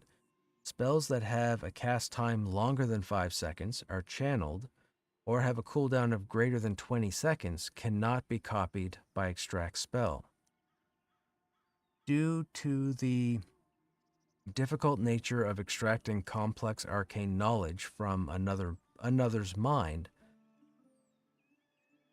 the power of the effect may differ from the original. Oh, man. It's going to be a weaker version. Well, okay, whatever. It'll still be worthwhile. Being able to steal a White Wind or Astral Flare, it'd be all worthwhile. So this is interesting. So, the tank pet, per se, was where? Not the whirligig. What was the tank pet? Illusory Combatant. Not a whole lot of upgrades to affect the combatant at the moment. Duration, and stun. So, enchanters that are going to want to try and solo or small group will definitely take these 3. Definitely. You don't have a choice. There's nothing else on the board that would be worthwhile for your tank pet. Okay, that's interesting. Now, we have points to apply, but we're not going to because we don't play an enchanter. Right, so there is that. So there you go, chat. There's your first look at the Enchanter Mastery. Now we're going to switch over to Krushnek. I think I might level to 25 as well. I don't want to go to 40. I still want to go into Hangor. I still want to test combat in Hangor as natural as I can. 25 would be good because we stopped pretty much at 25. Well, 20, whatever. It was around that time. We'll go 25.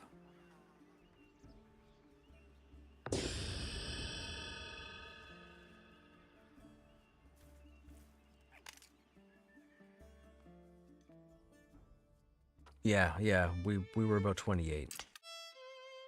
Now I'm probably going to have the login boss. Nope. Hey, population's still up. A lot of people came back, chat. There's 3 times the population right now. Now, the test will be, will we see this many people tomorrow? Because if we see this many people tomorrow, it's win-win. The only problem is, if everybody that came back automatically jacked themselves to 40, then it's going to be a whole lot of nonsense, because people are going to whip out their genitalia and start, oh, I killed this and got this, and I killed that and got that, and whatever. Okay, what did you test? Oh, I don't know. Got a breastplate. Oh, well, okay, you got a breastplate. Sure.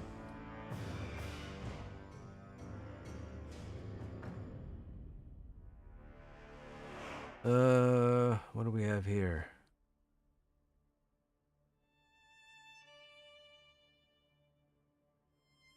Oh, I should go in before it disconnects me. It's gonna kick me out and say to just be regular, though they got rid of Fixate, and this spell was a mana drain because you had to constantly cast, never got a chance to sit. Okay. Primus was the only imp. Yeah. I'm the Flow Master, also known as the Enchanter. I got buffs like the one that makes you cast faster. You're half healer, half tank. What are you playing, Necro?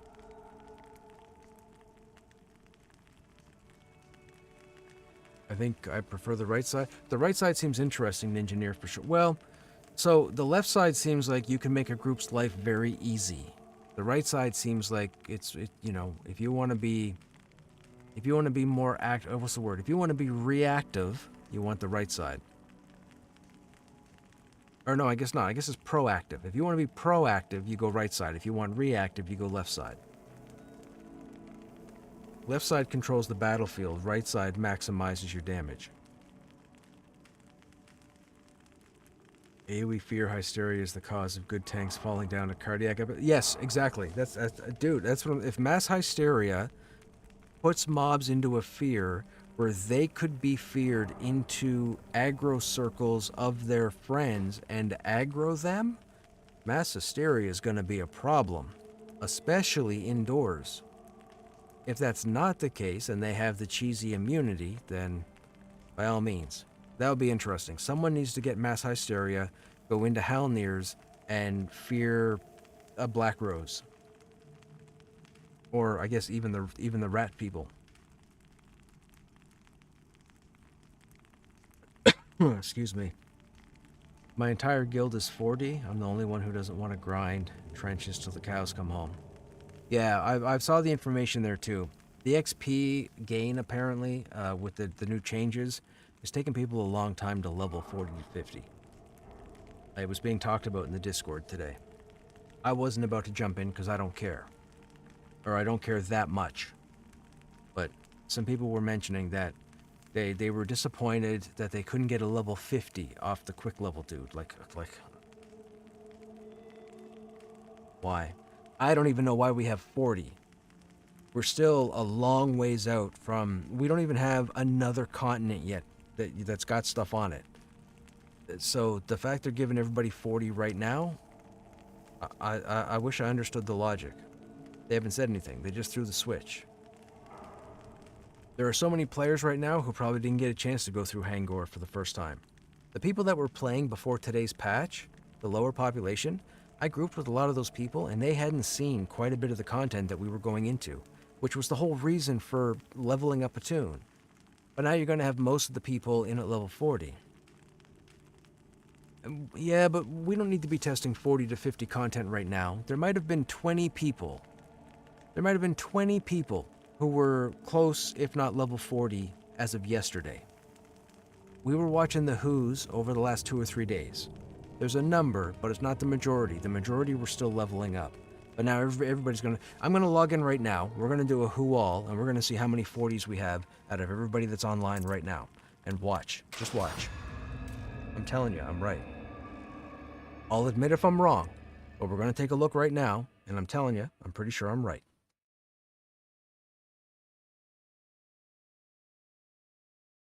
And I can say this because I promise you, none of the warriors that are talking in Discord are talking about leveling to 40 to get to 50. They're actually testing in their teens, 20s, and 30s. So, /who all.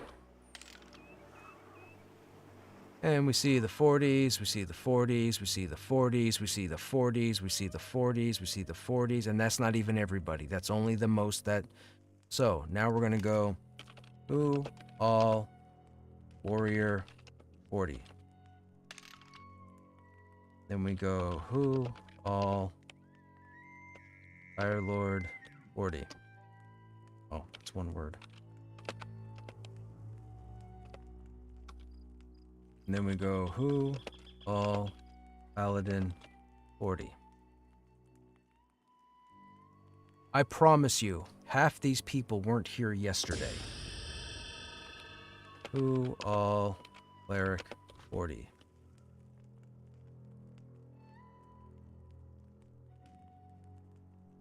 Who all Druid 40. It has become a 40s server chat. Everybody's grinding to 50. Testing my ass. Who all Shaman 40. Who all Ranger 40. Who all Enchanter 40. Who all... Who did I leave out, chat? Wizard. Wizard 40. The majority of the server, rogue. Who all rogue 40. I told you.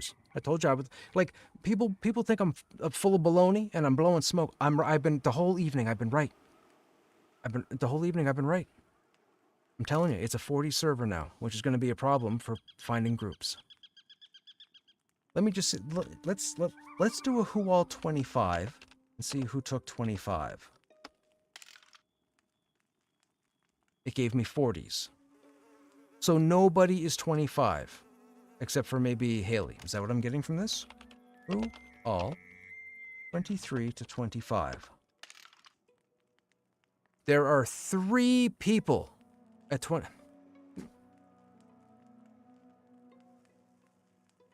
Man, so much for testing. Holy smokes.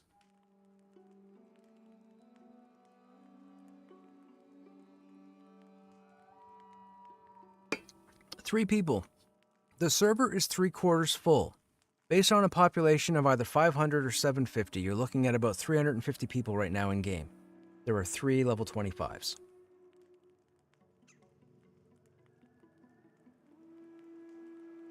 Let's say people came in today.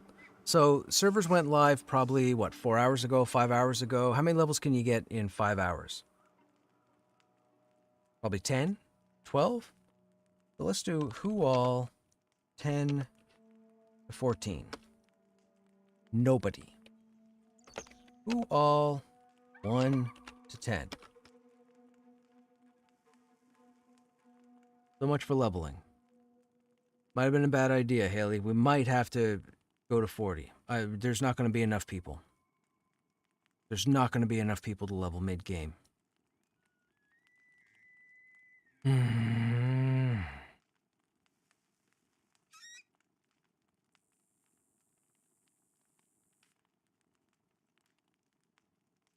Who all 1 to 15?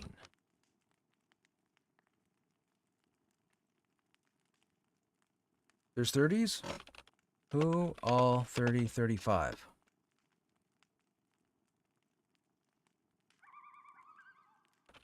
Who all 30 to 39? I'm guessing these 39s are people who were 40 and died. Dollars to donuts. All these 39s were 40 and died.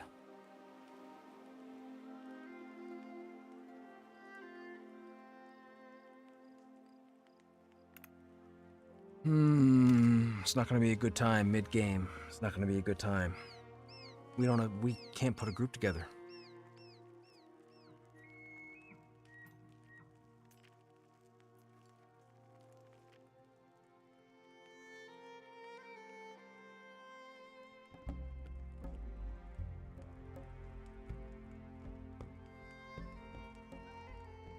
I wish I genuinely knew if they had enough solid, positive information about all the mid-game content so that it would warrant me to roll at level 40. But I do not want to roll at level 40 if they don't have enough valid information from 20 up until 39.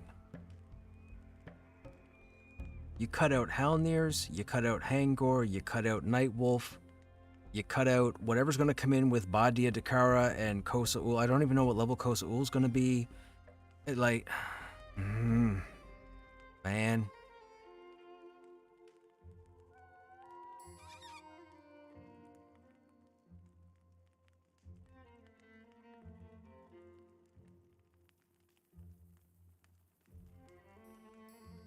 What a pain, man. What a pain, what a pain, what a pain, what a pain. Yes, I'm whining and I'm justified. So before any of you just sit there and go, oh, he's whining, da da da da, go away. Okay, what do we do? I don't know. We'll study our spells anyhow. Or abilities.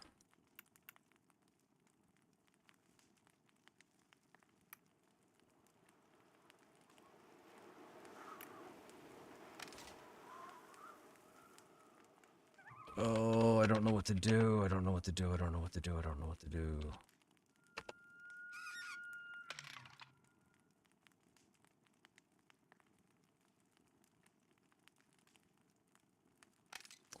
Let me do this. Who all... I'm going to do 39 to 40.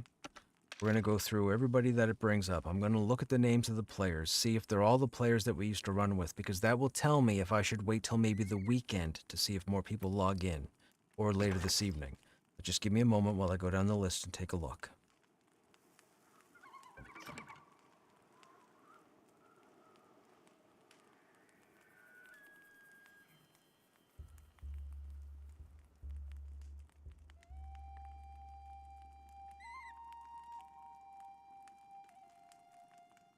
So far, I've got 7 people that are level 40.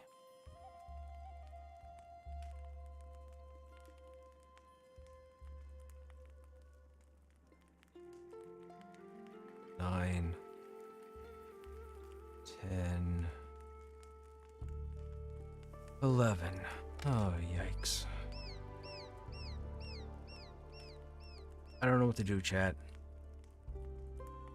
I don't know what to do. I really don't want to roll 40. Are you kidding?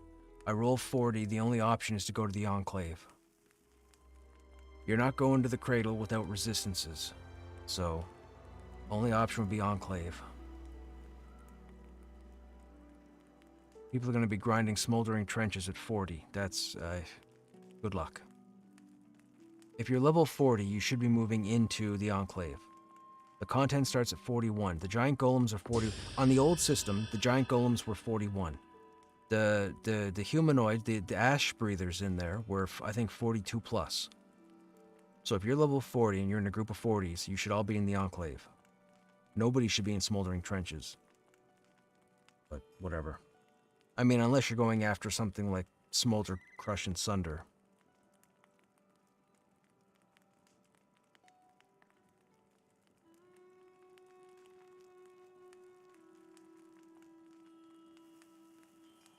I don't know what to do. I really wanted to crawl through Hangor.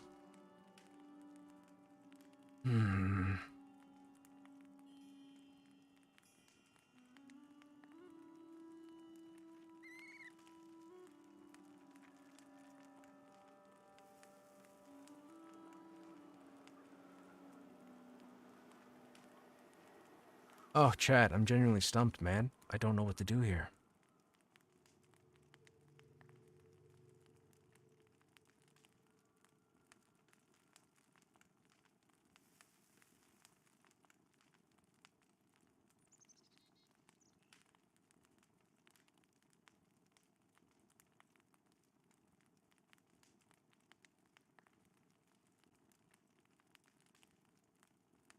You know what? We'll do this. We're going to roll 25 for now.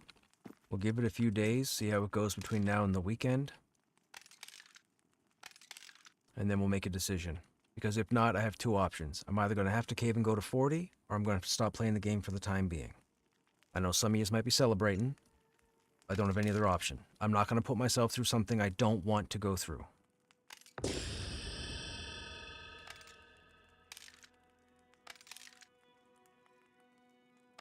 We'll do the armor just to see. It's a plate option, right?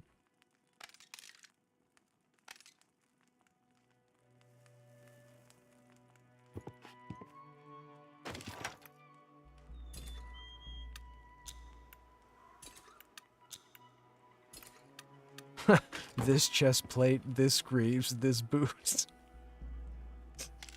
Okay, let's see what the weapons look like now. We'll go with the sword, since we never had one on the other character.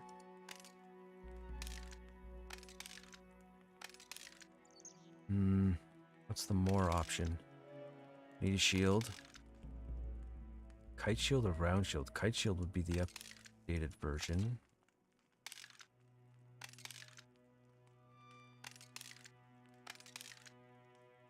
We want a greatsword, not for tanking.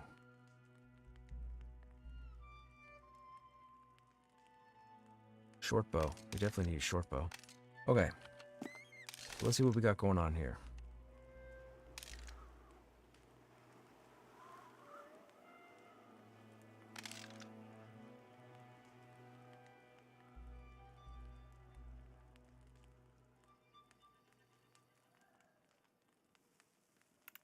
Okay, so we hit 25, but we can't use the armor until 31 and 34. So, okay.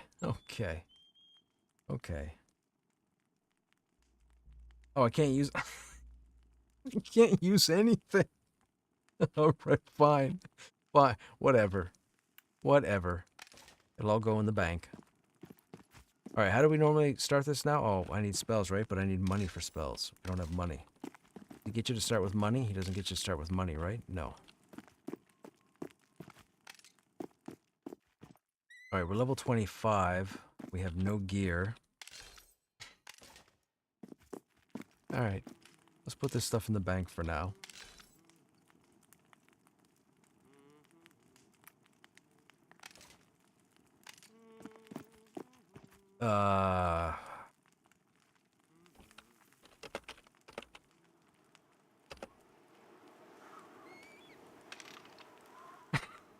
Level 22 to 28. And there's only 6 25s.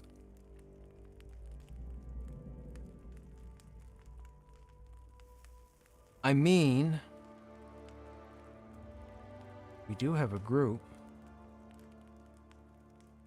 Warrior, 2 druids, 2 wizards, paladin. That's a group. Both druids are in Wild's End at the moment, which means they could put over the other side of the continent. Why did I get the gear and not put it on? Level requirement, Salted. Level requirement, unfortunately. So the NPC for leveling gives you a bracket to pick from. So when you go in here and you go to leveling, you go 1 to 15, 20 to 35, or 40. When you go into 20 to 35, it has it broken down to 20, 25, 30, or 35. The problem is they put the level requirement for all the gear 1 level lower than the maximum. So the only way I'd be able to use everything is if I had gone to 35. Now I could go to 30 and get the weapons, but I wouldn't be able to use the armor until 31 and 34. So there's no use to pick 20, 25 for the gear because it doesn't give you gear that you can wear. That's why. That's why I didn't put it on. So at level 25, we still need 7 levels. 6 levels to put on one piece, and 9 levels to put on the 2 others. Unfortunately, I would consider that poor planning.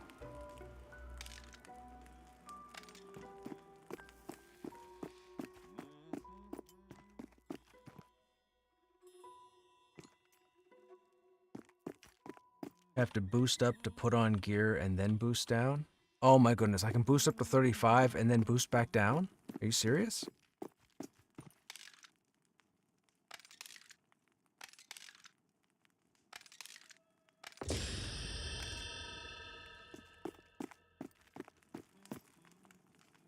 This is hilarious.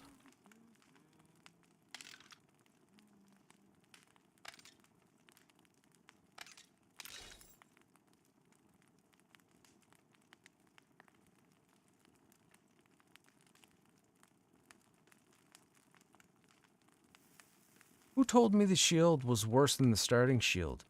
That's better.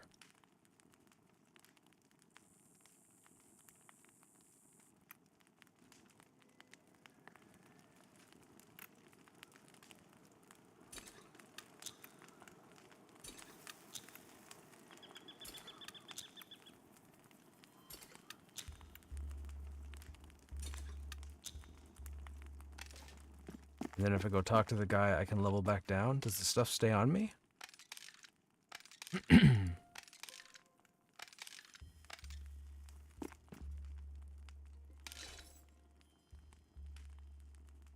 Stats are still taking effect. AC is still up there. Get the round shield? I don't want the round shield.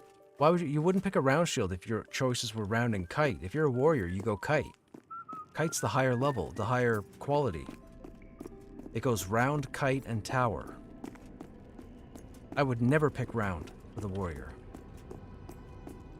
I expect the round to be worse, but not the kite.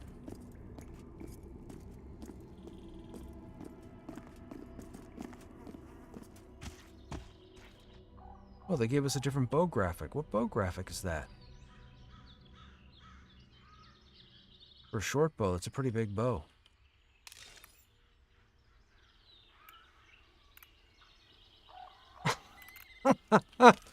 Oh, the Barbie in me just shot myself in the foot. The Barbie in me wanted to see the sword, so I went to unequip the sword to equip it again to get the graphic, and it's level locked.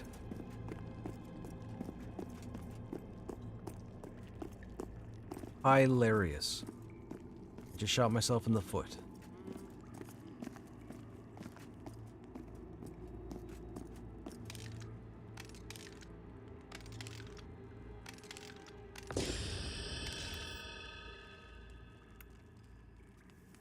Oh, they gave the same graphic as the beetle. The beetle swords.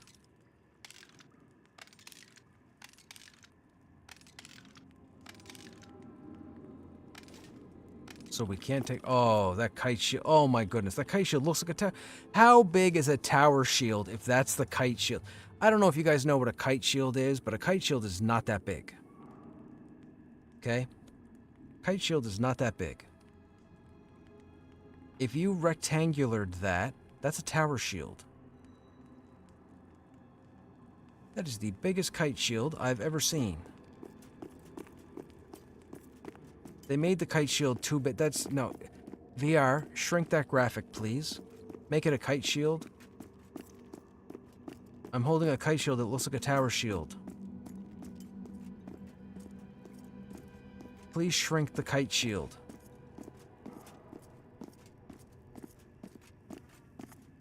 That is insane. That is the size of a tower shield. Except rectangular. Tower shield would be rectangular. That's the same size.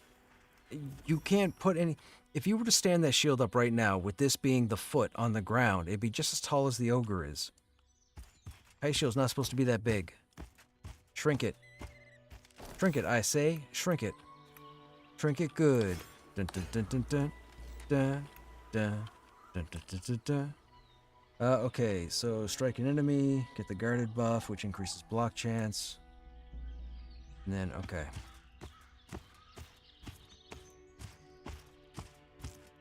I don't know what to do. So we're level 25. Level 25, we have max skills. We have AC and stats. I guess we go to the Goblin Cave. We'll go to the crossroads, talk to Thames, get the quest for the quill, go to the Goblin Caves, find a Geomancer, get the feather, and then start the process for Hangor.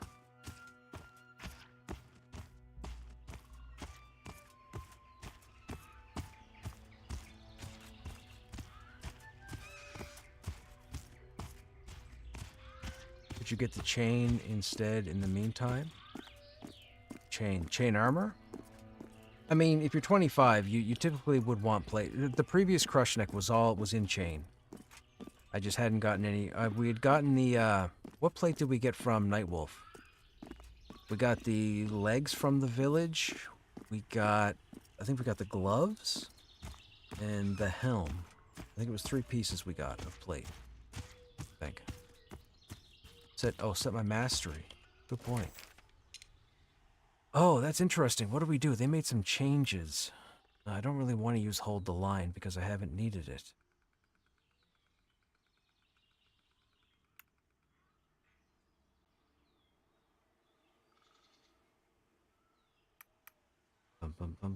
Should we try hold the line? I don't know if I want to try hold the line.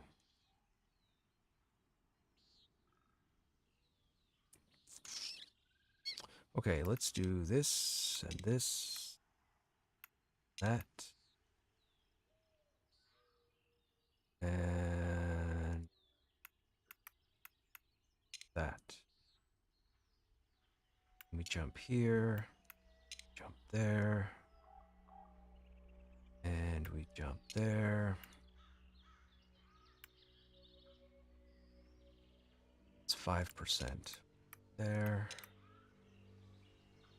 Down here, we jump here and here. Down here, and we... Nope. Here.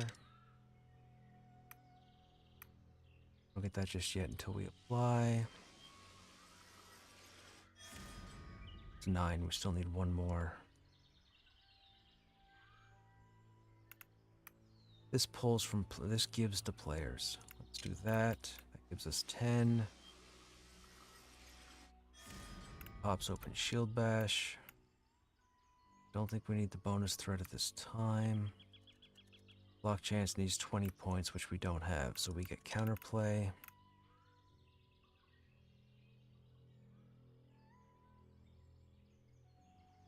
Don't really want to play around with hold the line.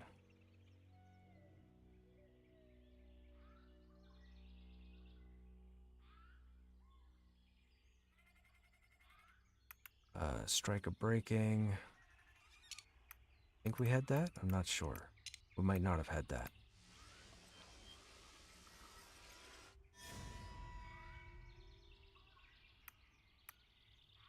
That increases the threat redirected at me. No, no. 5, keen edge. It's assault.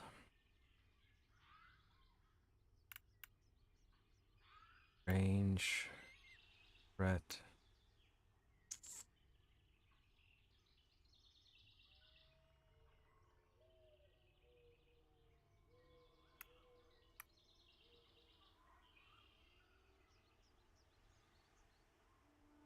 I don't really use javelin.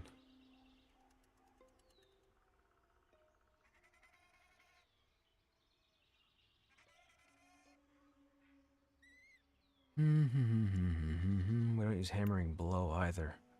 We thought about using hammering blow for casters. Maybe we'll go with this for now and see how this plays out. Did we apply anything? We didn't apply anything. Okay, so... Interesting. I thought these would... Oh, no, they don't stack. My bad. That's innate. That's up, that's up. How are those the only ability? Oh, because we need money for skills.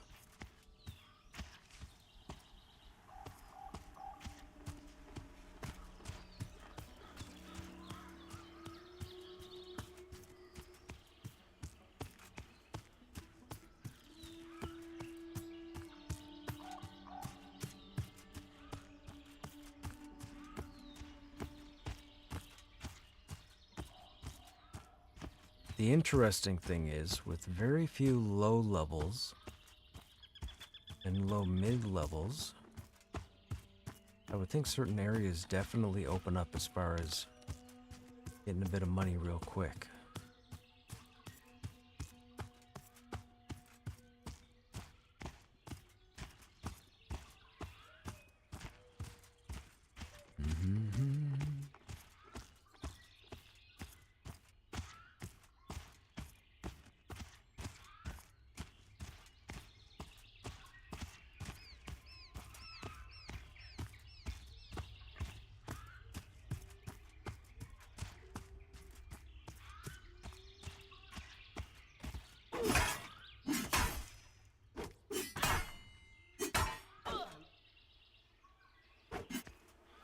This mob is level 8, we're level 25.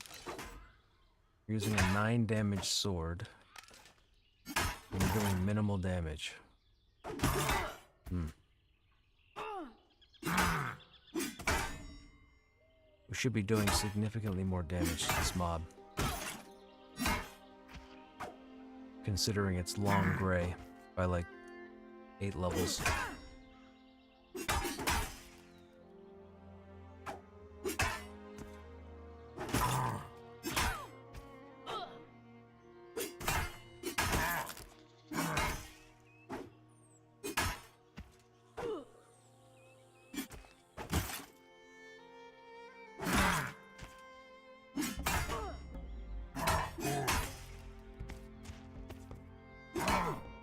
Like, this fight took way too long between a level 7 mob and a level 25.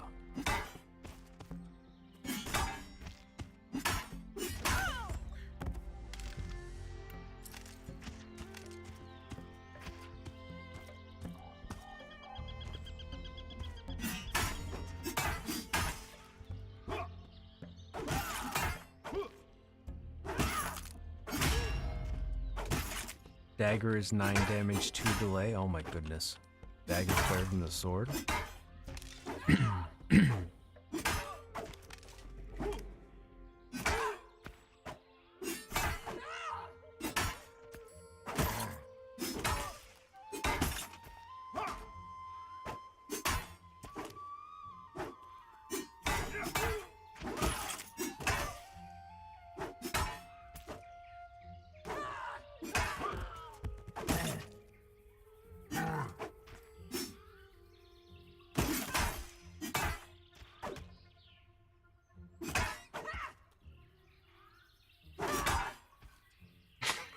That kite shield is so big. How big is it? It's way too big. The kite shield's ridiculous.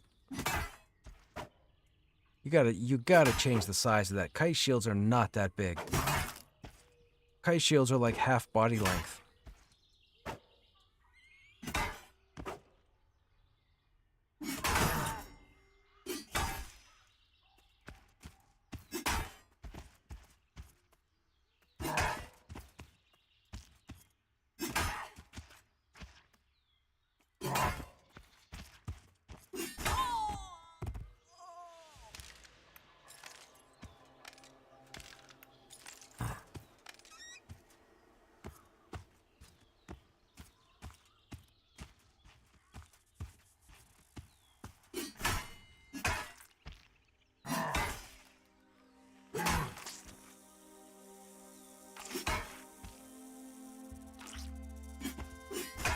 I hope they changed Tell Daedrus, and I hope they made her tougher than she was. I really do.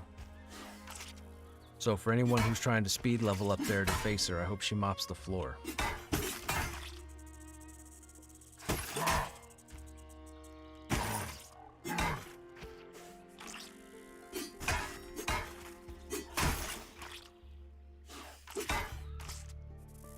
Maybe the size scaling by race is the issue. Have you seen another race using it? I have not. You could be right. Everything is bigger in Texas. I mean, on an ogre.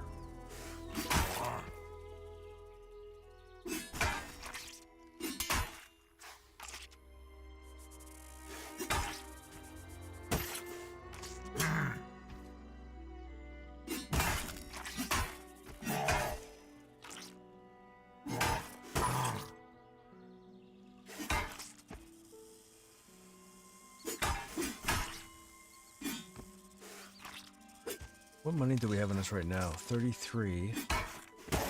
Oh, we still need a bit more. Gotta get 20 levels with his abilities.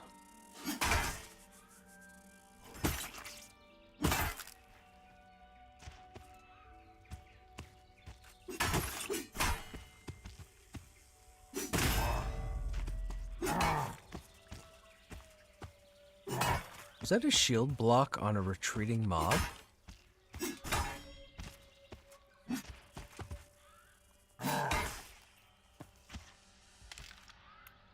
Oh, of course the dagger drops. Oh, it's 4 damage now? Oh. So this here, chat, this was like the ultimate sneaky weapon they put in the game. Like a year and a half ago or what have you. But it had like a 0.0000001% chance to drop. Did that Godai recruit just stop to investigate me at 25? Okay.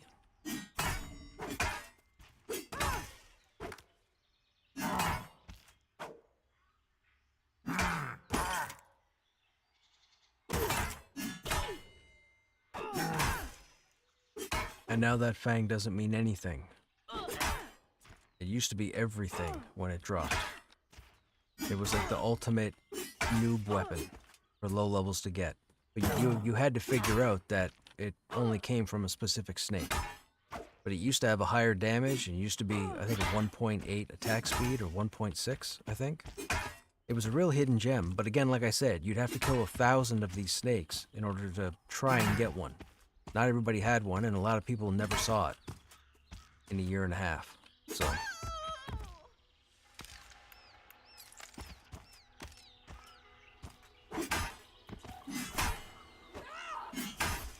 I wonder how we fare against a recruiter. Is there a recruiter up? There's not. He might be up down below. Oh, interesting. Greycon mob insta-aggroed from range.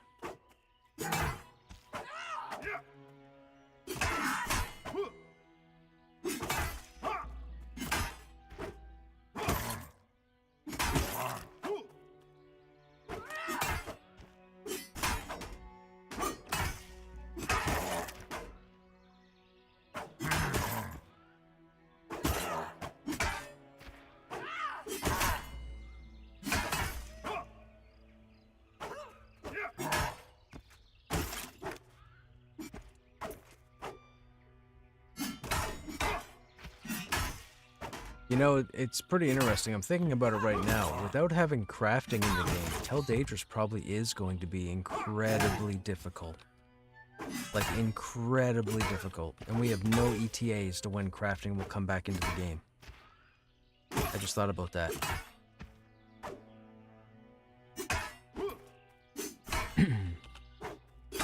Nobody will have the resists they need to survive.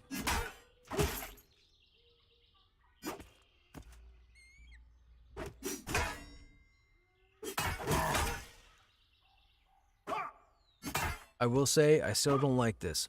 For those who don't know, this camp, these mobs fluctuate anywhere from level 6 to level 8, and there's the odd chance a level 9 spawns. With that said, being level 25, we should be taking, like, 15%, 20% off a swing with the level difference. Zoom into first person? Oh, good idea. I don't think it'll show the shield. Yeah, because it doesn't show the weapon.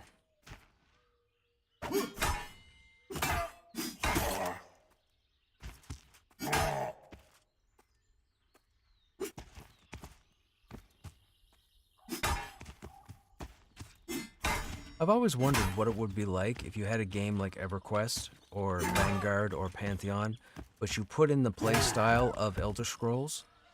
Like, you have to hold right-click in order to bring your shield up to block. You'd have to time abilities. I'd always wonder if that would work.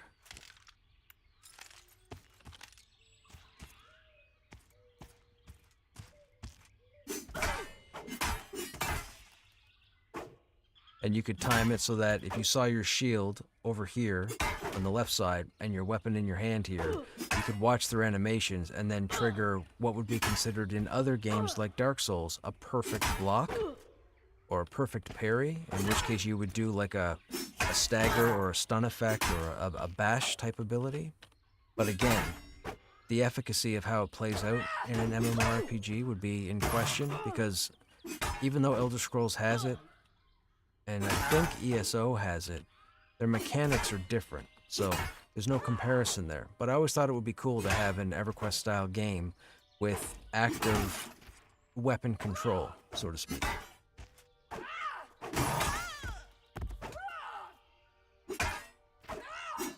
But I guess then it throws it off with the main hand weapon, because then you could just spam click and...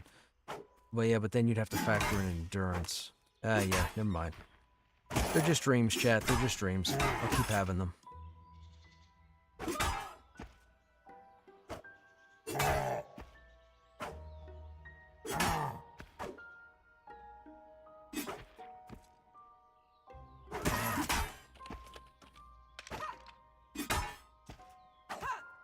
Oh my goodness, all the 40s in zone. The camping, all the names are being camped. They're talking about Windblade right now in OOC.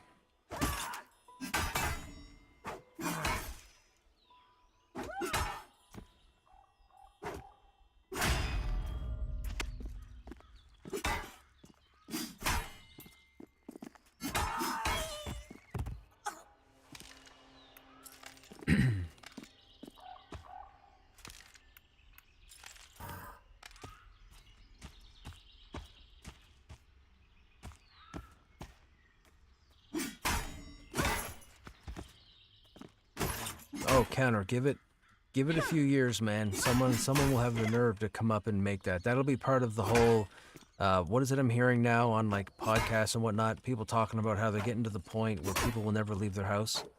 They'll be able to sit down on their couch or their special chair and put on their headphones and their goggles and their controller, and they'd never have to get up.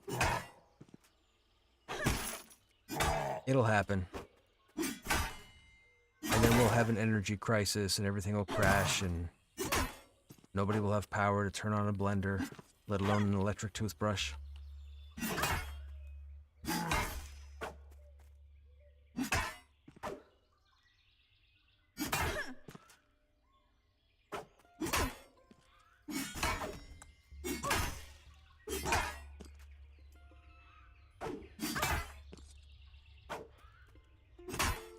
Hey Autos, do you think that the weapon damage is impacted from you not being high enough to use a technical? That's a good question. Is there scaling? I don't know. I can tell you that with most games that I've played that have scaled, like, for example, EverQuest 2, when you put an item on that you're not fully meeting the requirements for, the weapon does scale down, and you can see that. So if you have a level 30 weapon, or a weapon that's at its optimum at level 30, and you're only level 22, and you go to put your sword on and it has plus 10 to strength, you might only get plus 6 to strength because of your level. That's how EQ2 works with item scaling. I'm not sure if this game scales or not, because the stats that are on the gear that we're wearing are applying to our character. I have no buffs, and I have, like, all the stats are, so I don't think they're scaling. Also, weapon damage is a flat 9, and the sword is a 9. So that hasn't scaled either. That would normally have scaled. Based on us being 25 and not level, what is it, 28 for the sword? Yeah, 28. So on a scale of, let's say 4 to 9 physical damage, this sword should be reporting around 7, I would say, as opposed to 9. With that said, I don't think they're scaling. I think what it is, the mobs have a whole lot of health with the new combat because of the way hit points are done now. Because there are no more like Chevron or Elite mobs, and then no more Yard Trash mobs. So, I think what it is, to be perfectly honest, regardless of what anybody else might think, that the balance isn't there. Like, the understanding, so months ago, with what they were planning to do with it, so hang on, before I go into this, let me get some foundation laid. So for those who don't know, Pantheon used to be under a different creature system in game. It was called the Chevron system, and there were 2 different types of mobs in the game. There were Chevron mobs, which were elite mobs, and then there were what I call Yard Trash mobs. Yard Trash mobs were typically solo mobs, if not solo, duo mobs. Elite mobs, or Chevron mobs, you pretty much needed a 3 to 6 person group to kill them. We don't want that. They switched it over from the Chevron system to a more unified system like EverQuest. Whereas when you con a mob now, instead of getting like a Chevron Yard Trash, you now get a green con, a blue con, a white con, an orange con, a yellow con, whatever, a red con. And that typically is supposed to tell you the difficulty of the content you're going up against. Now, when they changed to the unified system, the way they had it laid out, the color coding to the consideration was not necessarily the difficulty of the mob as much as it was how many players you would need to effectively fight it. For example, green con mob be solo. Blue con mob would be questionably solo by classes who were more excelled at soloing than others. Then you had your white con, which were roughly around an even con, meaning you would need 2 players. Then you have your yellow, which would need 2 to 3. Then you have your orange, which would need 3 to 4. Then you have your purple, which would need 4 to 5. And then you'd have your red, which would need a full group or more. That's how the color code was supposed to be under the unified system. The problem is, at this point right now, months later, there have been no modifications that we know of to bring the mobs more in line with the classes in the game, because the classes who could solo blue mobs somewhat effectively now don't stand a chance. Blue mobs will get them every time. Now, with that said, a lot of players have gone around saying, yeah, but you're supposed to be able to solo blue mobs. No, everybody is supposed to be able to solo green mobs. Ride this train with me for a second. If green is the first level of the ladder and blue is the second level of the ladder, where's the first point that a player comes into combat? Green or blue, right? But too many people got in my face over the last three months or whatever, talking about how blue is the blue is the blue is the blue. And no, it's not, you ignorant person. It's green. Green is the effective soloing from everybody. Any class is supposed to be able to take on a green mob based on the scaling. The blue mob is where it comes into specialty soloers, or soloers that might have better gear than they should for the content. Anyhow, it's a long way of getting around the whole conversation here. But I believe with me being level 25, pulling a level 7 mob, as you could understand, there should be more health coming off of the mob, but there isn't. So it's the damage on the player is not scaling based on the level considered to the mob. A Grey Con mob should pretty much go down in 15 seconds, 20 seconds, especially if their time to kill for a group is supposed to be 45 seconds. That's what they were aiming for. Go look it up. I'm not blowing smoke. Go look it up for yourself. With that said, me fighting a Grey Con mob with a higher level weapon, there should be more chunks of health coming off the mob. But the game isn't quite like, yeah, it's just, I think there's a scaling miss. Something is missing with the scaling. And I haven't seen anything in the last 2-3 months of patch notes that would indicate that they're working on it actively, which I believe they're not working on it actively. I believe they're trying to get other stuff into the game. Now, do they plan on doing more tuning and adjusting to the player versus mob mechanic? I can't say. I don't know. But from just killing these bandits, I can tell that I'm not doing enough damage based on me being 25 and them being level 7. That's all. That's all I'm saying. Now, I'm not saying I should be able to one-shot everything and kill it. That's not what I'm saying. But I'm saying these fights should be no more than 15 seconds. Now, I'm going to turn off my auto attack. That's what I just did for damage. To give you an idea. Now, what did we swing for? We swung for... looks like 13. So we swung for 30. So that's 13 hit points, to give you an idea of how many hit points this mob has at level 7. Swung again. We hit for 13. That's another 13 hit points. 14 hit points. That's 14 hit points. 5. 6. 7. I'm only counting swings. 8. 9 on an average of 14 damage. 10. Oh, missed. 11. 12. 13. 14. 15. 16. 17.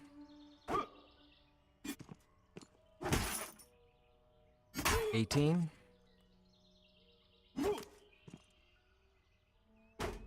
19. 20. 21.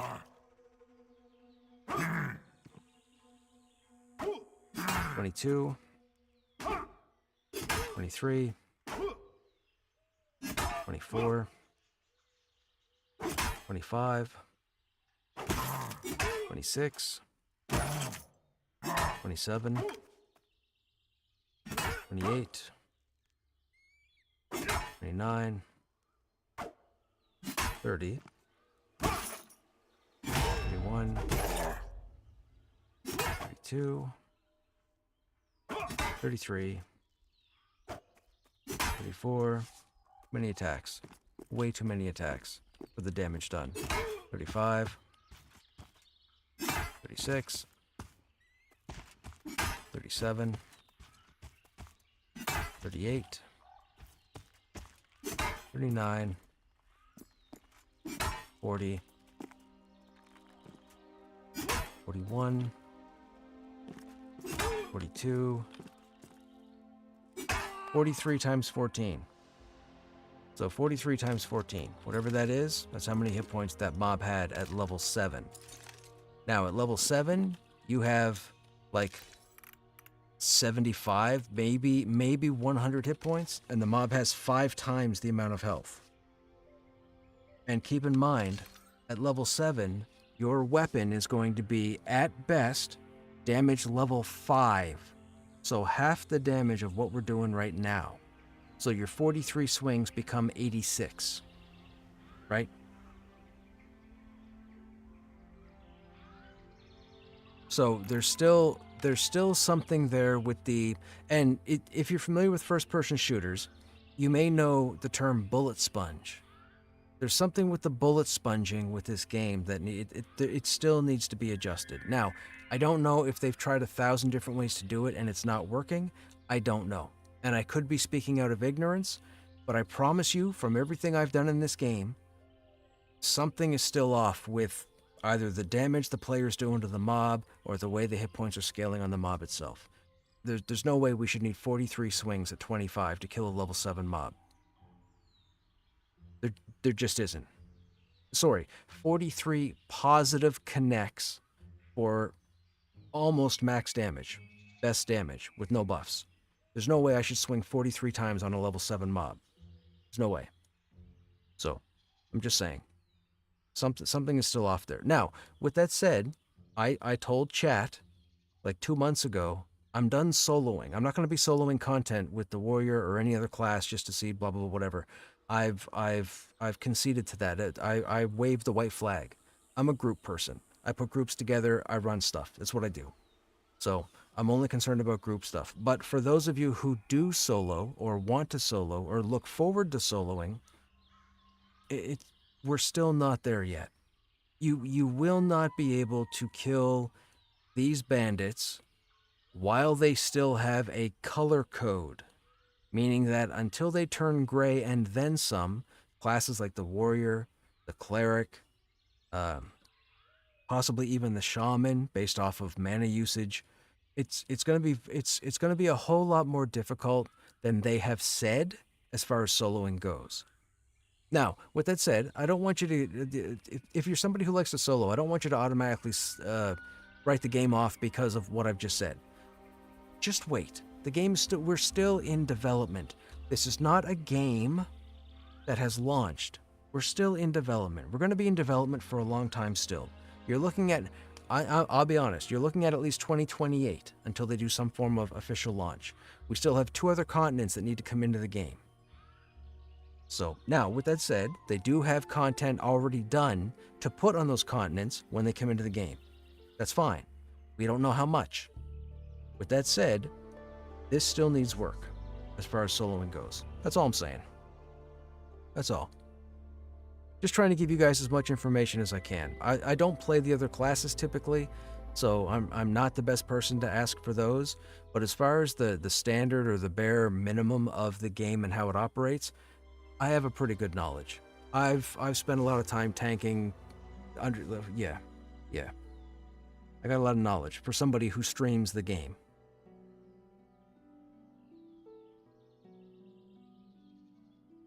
Were these originally chevrons? That's a good question. No, I think these were trash mobs, but the recruiter was a chevron, if I'm not mistaken. But under the old system, these guys were easier to kill. If I go over to Stormona right now with a level 25 warrior and fight a level 7 bandit, it'll die in less than 43 swings. Guaranteed. But because of the conversion over here, that is not the case. How many misses did I have? Good question. I think there might have been 7.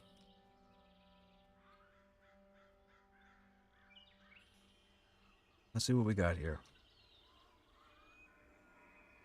The Gadai missed me.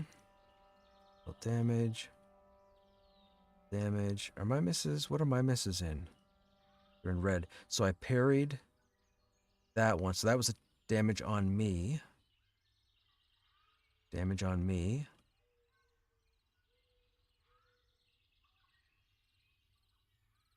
It does show my misses, right? Damage. Outgoing. That doesn't show my misses? Yes, it does. Gadai dodged. Okay, so on that fight,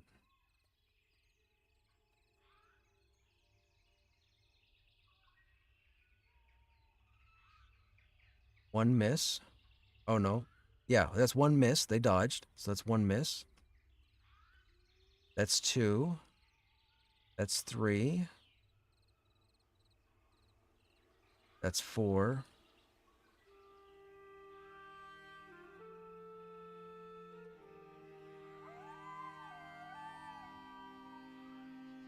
That's 5. And we're coming up to about the 43 mark. So we missed 5 times. So we hit 43 times and missed 5.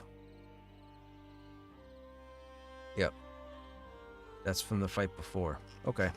Yeah, so we connected 43 times and missed 5.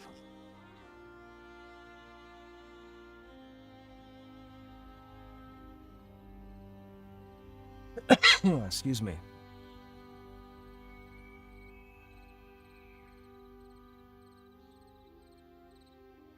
Don't forget, they've said they aren't working on balance yet. They're focused. Yeah, and that's what I was saying earlier. Like, yeah, that's what I was saying. Just we still got to give them time. The game is still. Anything can change. It could change next week. There could be a ninja change that they don't tell us about. They've made changes to the game on a non-patch day and haven't said anything. That's happened. So it's still in development. But right now, if somebody were to ask me, hey, I want to jump into Pantheon right now on the PTR server, but I won't necessarily be here during, let's say, prime time, is it still worthwhile for me to jump in if I wanted to solo and enjoy the game up to like level 40? I would say no. 1000% I would say no. You're going to have to make friends. You're going to have to make, as far as I can tell, you're going to have to make friends by like level 12. It gets difficult for a lot of classes to get past level 12 solo. And just go to the forums and the Discord and jump in the class channels and feel free to read, because you'll see thousands of posts and pages about people having difficulty after level 12. That is not a random number that I just pulled out of the air. If you're bored, I highly recommend EQ. I can't. CMC, I can't. If I put my feet on Norath, I'm never leaving. I'm never leaving. Too many problems in PTR making it not fun to play. See, and that's obviously, that's definitely your situation, and I totally understand that. I still have fun playing this game. If I didn't have fun playing this game, I wouldn't be playing this game right now. I still enjoy this game. And people say, oh, you're crazy for playing the game as long as you have, or streaming the game as long as you have. It's not crazy. I enjoy the game. I enjoy hanging out with the people. I enjoy the people that are playing this game and testing. That's what I like. That's what I prefer. Unfortunately, with today's patch, that has changed because 95% of the server is now level 40. I was not looking to jump to level 40 because there's only 2 areas that you can legitimately test at level 40, the Enclave and the Cradle. And without crafting, both of those areas are going to be more difficult than they need to be. So, the fact that they'd be looking for information from 40 to 50 without having crafting in, I personally have an issue with it. Because on the other server, you need crafting to be successful 40 to 50. In some shape, fashion, or form, we needed crafting to get somewheres. And if you didn't have crafting helping you get to the end game, then you're doing it wrong and you're hurting every single person you group with. Period. Full stop. End of story. No cliffhanger. No sequel. Period. Crafting was the thing. And now they got 95% of the server at level 40, and most of them are going to be grinding Smoldering Trenches. And those that aren't grinding Smoldering Trenches are going to run to Enclave, and there's probably going to be a group of guildies, or 2 groups of guildies, that will go over to the Cradle, and they'll get decimated because they don't have the shock resistance, or the, what is it, chemical? What is it over at the Cradle? It's shock and, not awe, that's a bad joke. Shock and, is it fire? Maybe shock and fire. Or shock and poison? Shock and nature. Shock and something anyways. Point being, the resists aren't there. So, without crafting, the resists aren't there. Buffs won't cut it. So, I don't think we should have level 40. I really don't. I don't think we should have level 40 right now. It's a bad idea. And it's exactly what I said in the beginning. For those of you who've been here since the start of the stream, it's exactly what I said at the start of the stream. I'm sticking to it. There's no other reason. There may be one group of level 40s who are probably legitimately testing stuff. Everybody else, I want you to think real hard about how you're playing the game. Well, I can play however I want. I get it, but that's not what they're... I'm not having that conversation. So you don't need to defend yourself to me because it's going to mean absolutely nothing.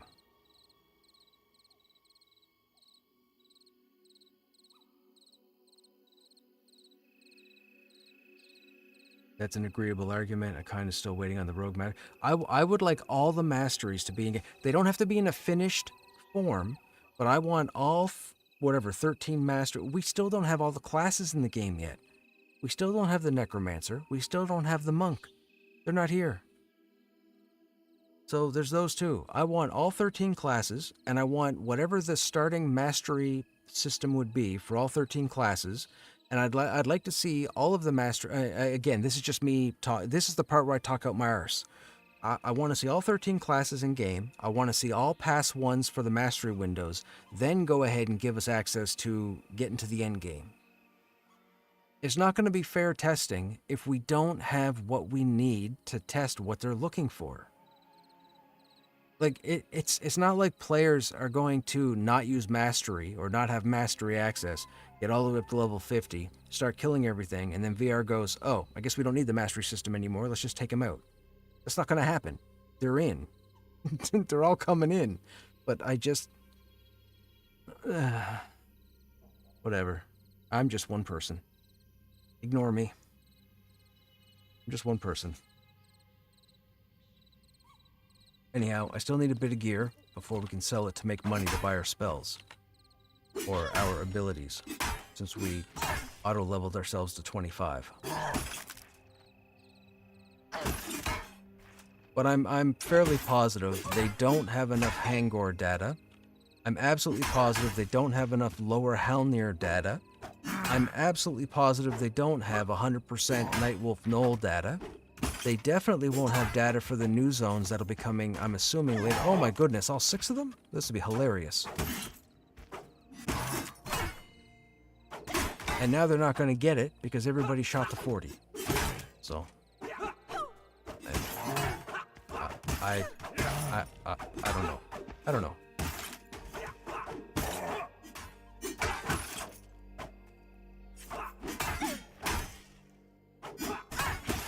They definitely have enough data for the first 25 levels.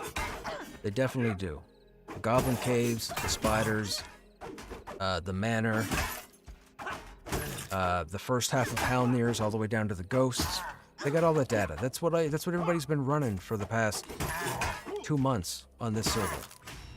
But to automatically throw... yeah, it's just... And again, I could be wrong. Maybe they have all the data they need up to level 40. I don't think so, and I highly doubt it, but maybe they do. It's not up to them to tell me, but I'm just saying. When they increase your level, did they increase your skill? Yeah, all of our skills are maxed. Even the skills that we don't necessarily use or have access to, everything is maxed when you auto-level. But you don't have money, so you still start with nothing for currency. So I have to come out here and get the stuff to sell in order to buy my spells. So the only abilities I have were the starting abilities and what unlocked on the mastery window. I haven't bought a single ability yet. That's why I'm out here killing level 7s at the moment. Because I'm trying to get the armor pieces out here to sell them for the copper or silver, and then buy all my abilities, and then move forward. The plan is to try and get myself set up for Hangor.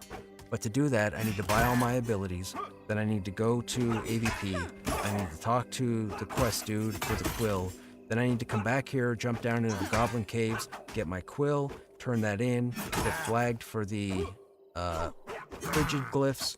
Then I have to come up with 4 gold to buy the frigid glyphs, and then find people to go in. And I need like a dozen people to do the same thing, and we don't have it now. We don't have it. I'm doing it just to have it because I'm guessing there's not going to be a character wipe anytime soon after this one. But like, who else is going to be doing it?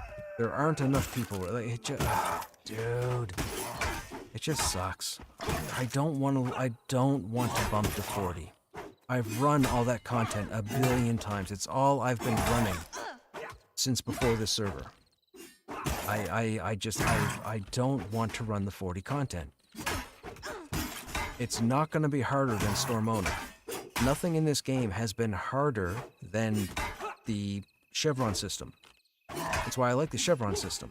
The fights have been longer over here, yes, sure. There's been more of a mana problem over here because the fights are longer, yes, sure. But as far as difficulty goes, Stormona will spank anybody, man. But everybody complains about Stormona. Chevron system sucks, too hard, can't go anywhere in half the time. Blah blah blah blah blah. Like, go play My Little Pony, or what's that game everybody makes a joke about? What's Hello Kitty? Is that it? Hello Kitty Island or something? Hello, Dove.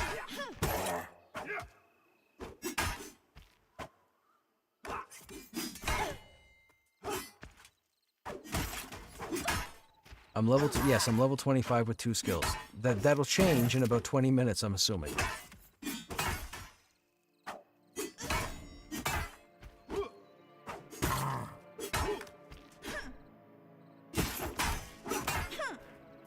Now, as far as testing on the warrior, I could probably jump in and test a couple of abilities that a lot of other warriors are having problems with. But as far as the class goes, I don't have a problem with the warrior. I tank everything, I don't lose aggro. So, I don't know why the other warriors are having problems. I don't have a problem. I think the warrior is fantastic in the spot that it's in, but I haven't tested all the abilities because I don't need them. So, there's that as well.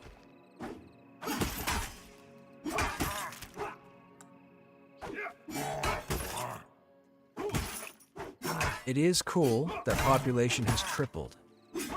A lot of us knew that a lot of people were going to come back once they gave us 50, and that's what happened today. They unlocked level 50, and hundreds of people came back to the game. The server's almost at high to max capacity today, which it hasn't been in, what, 2 months? Month and 3 quarters? 7 weeks ago, right? Yeah, about 7 weeks ago. Now, the true test will be logging in tomorrow and seeing the server at yellow as well. If the server is yellow tomorrow, we're laughing. We're going to have people. The problem is, as I just said, they're all level 40. It sucks. For me, it sucks.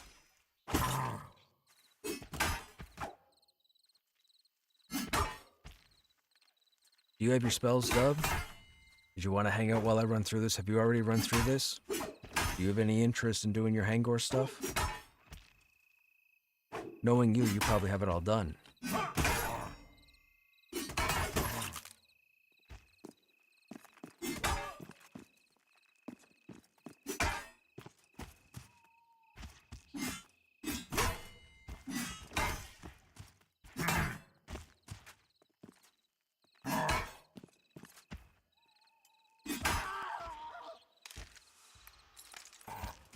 Okay, we should be able to get some silver out of these guys. We'll have to loot everything because the bodies are stacked. I just wish everybody hadn't gone to 40. Man. And hear me out before anybody starts defending. It could be that after a couple of weeks of people being at 40 going to 50, that maybe they do roll other tunes at lower levels. I understand that, but that's not today. Alright? That's where the grief is. That's where the conundrum is. It's as of today. So I don't want to hear people defending that they jumped to 40. I understand people jump to 40. Yes, it's just not cool for me. So. Hey Cyclops, right on, man. Have a good evening.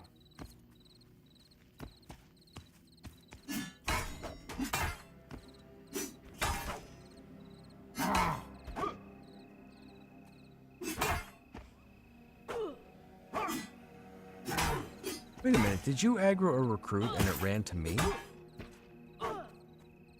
Doesn't make sense, I don't have a taunt.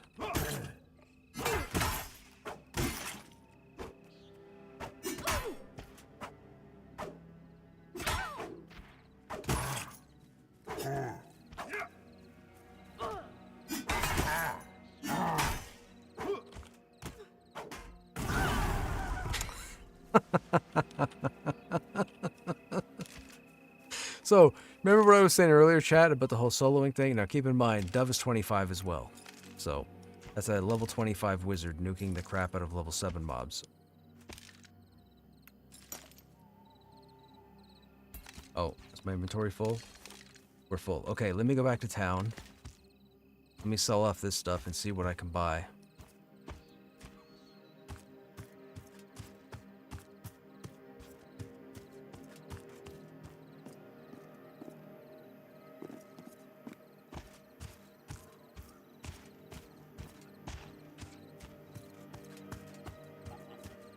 Oh, what am I doing? I can just stock. Silly me.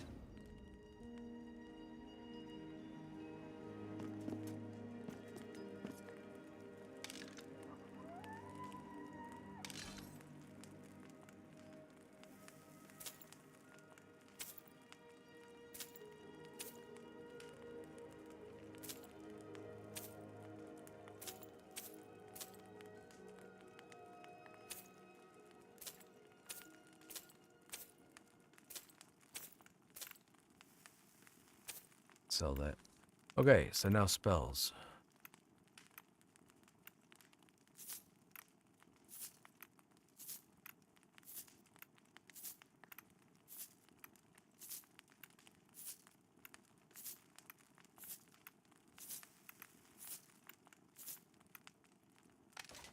Oh, whoops, I closed the wrong window.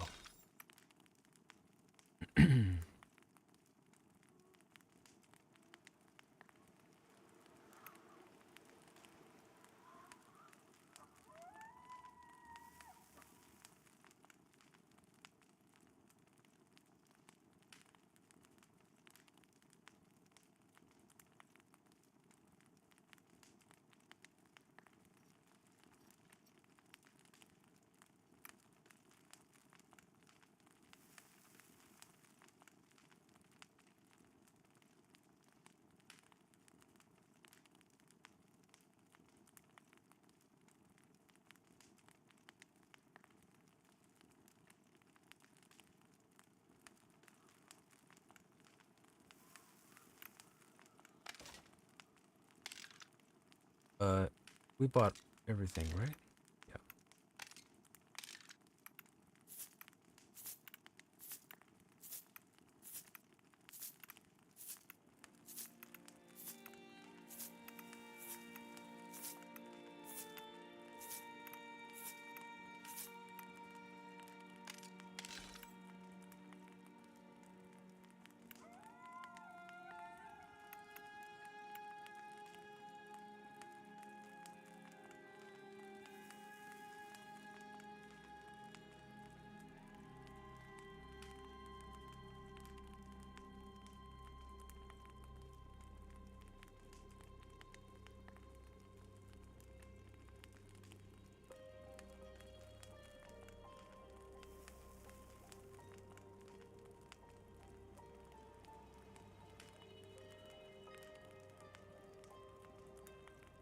Careful stocking I did earlier. Couldn't see any of your ground textures. That typically just means if you sit tight for a minute, everything should render in. Where the server has a higher population now, it's going to take people a little bit longer to render immediately changing environments. But you shouldn't go any lengthy period of time without seeing the ground. It just might take like 30 seconds.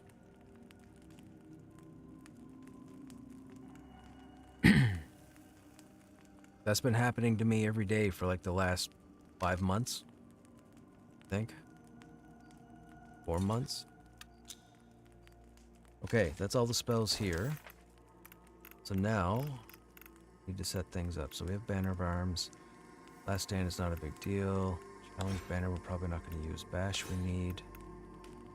Javelin. Assault. Oh, we already have that. Strike of Breaking. Conquest. Storm. Well. Rupture. Locking Blow. Guarded Strike we already have. Brace we're not really... Oh, we need Brace. Need Taunt. That's it. Okay, so then... How do we do this? I gotta remember.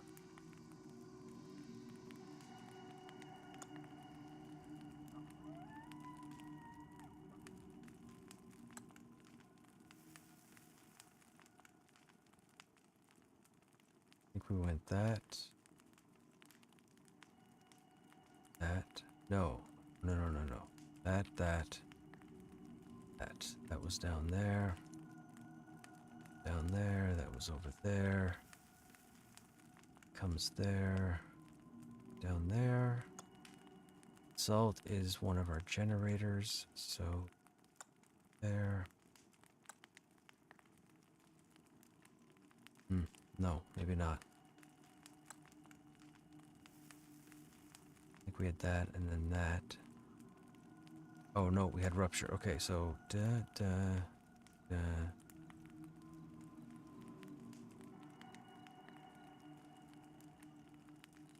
Actually, let's do that. That down there. This is for threat, right? No, that's damage. That's threat. Right, for the block chance. Okay, we'll leave that there. That will pop that. That stays there. That's to be... Okay, that should work.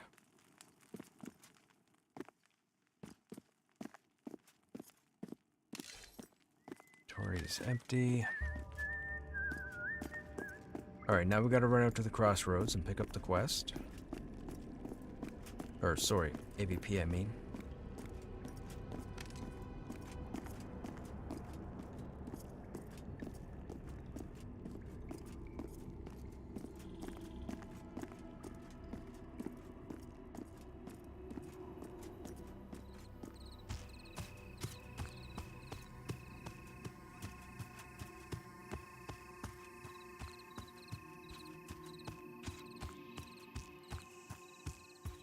We don't have Last Stand out here. I guess we can put it out here. We've got Derone.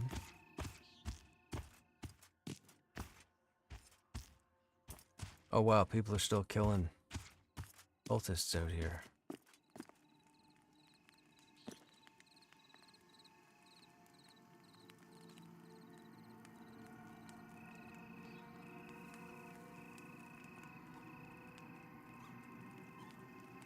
See what this guy has on him. I don't think he'll have the earring. He might have the earring. I don't know how long ago he was killed.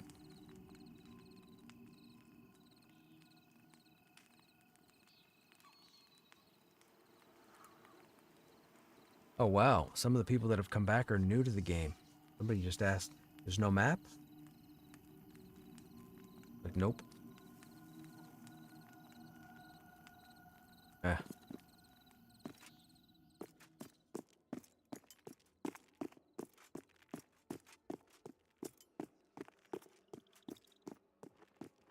Oh, it's these guys.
Level 40.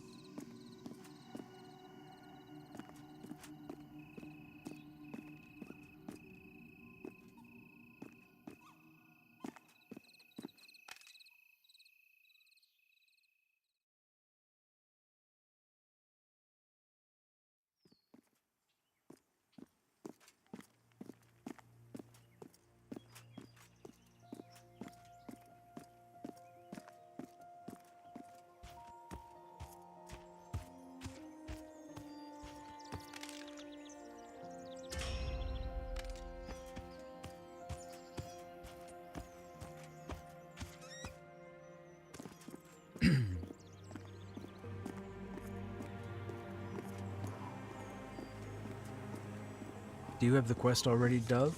Or have you done it? I don't remember if you typed and I missed it.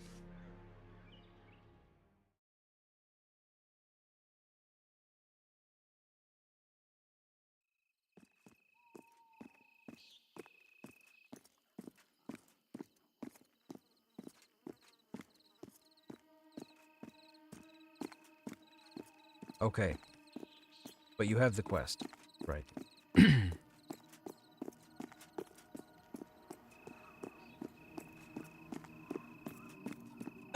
Excuse me.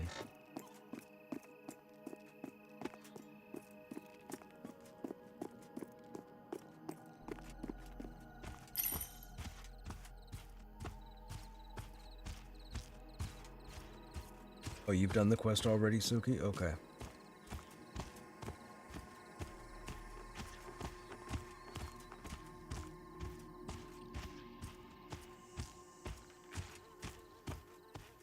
We need more people, man. We need more 25s. We need more 25s. We need more people with the glyphs done, or this quest done. We need to be able to call on people to go into Hangor. I don't even know if we're going to be able to do that. Let's give it a few days anyhow and see what happens, at least going into the weekend. And if everybody's still rolling 40s and we don't have enough, we may have to reconsider. I don't want to, but can you boost? Yes. As of today, you can boost 5, 10, 15, 20, 25, 30, 35, 40. They unlocked 40 today, so if you want to start a new character today, you can boost it to 40. They even added a feature for you to get a couple pieces of armor to help you out at the start, and a couple weapons.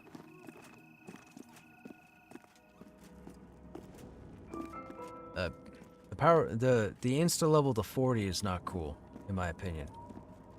Leveling up to like 25, sure. 2025, no problem. But allowing people to fast track to 40 right now, yeah, not a fan. As far as testing goes, because now we can't test any of the mid-range content because everybody's level 40. People can go, oh, surely it can't be everybody. It's pretty much everybody. We just checked like an hour ago. So.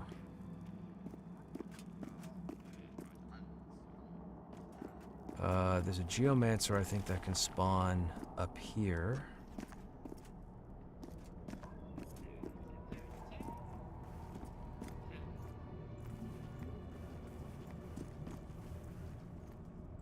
It's a soldier. We'll have to clear it. Oh, sorry. Should have waited for you, Dove.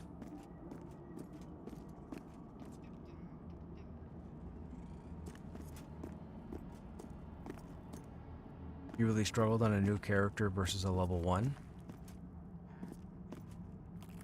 Well, I mean, if you were to jump into the game at this point and roll a tune, your only option is to hit level 40. I hate to say it, but if you go, oh, I'm going to roll level 1 and go through a legit playthrough, and you're not going to have a fun time right now. Population is not there, so I wouldn't recommend it.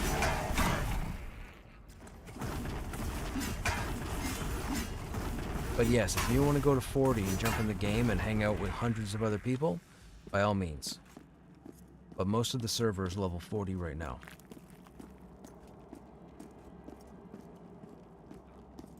Now I'm trying to think. Geomancers can spawn over here too, right? Yeah, they're not geomancers there at the moment either.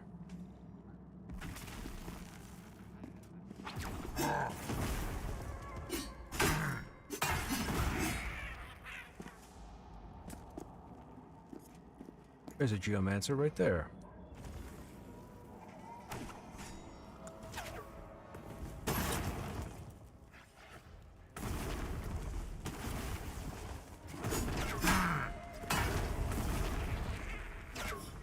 You go ahead and pick that one up.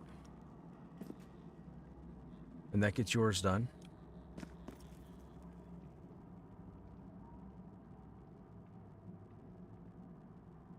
You have one? Oh, did you have one before we came down here? Dub is like my babysitter, chat, just so you know. They seem to always be here whenever I need something. They're like, "Hey, I'm here. Oh, I've already got this done." Oh, oh, okay.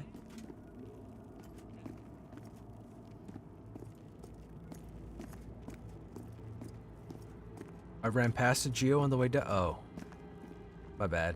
I wasn't looking.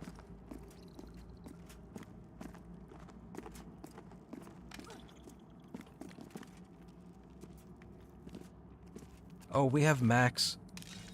We have like max climbing and everything too, right? Oh, okay, gotcha. Okay, this is... Alright, sure.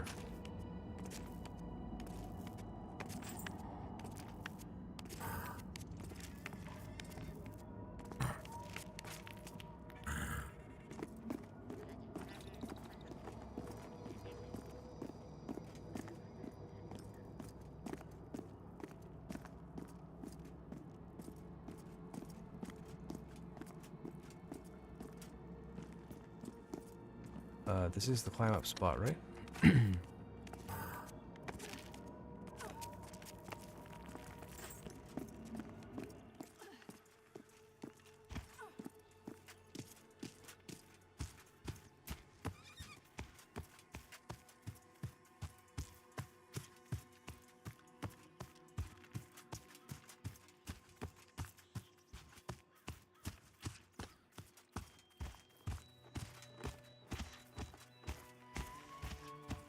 Make a wizard and solo orange mobs. Can a wizard solo orange mobs? No. It's not a thing, is it?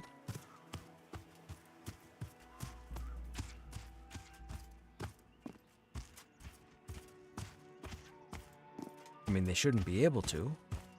And that's what I was saying earlier. If that's the case, like, scaling is still all out of whack. But again, let's get all the masteries in and all the classes in and then see how combat plays out.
I was just surprised the difficulty of a level 1 versus how it is on live. Yes, yeah, it's a completely different thing. On what's considered live, you're dealing with two different types of mobs, Chevron and Yard Trash. On this server, there is no Chevron or Yard Trash. It's somewhere in the middle and higher than 50%. Okay, now we need to make 4 gold. What do you think we could kill to try and make money quickly? Bandit camp over there?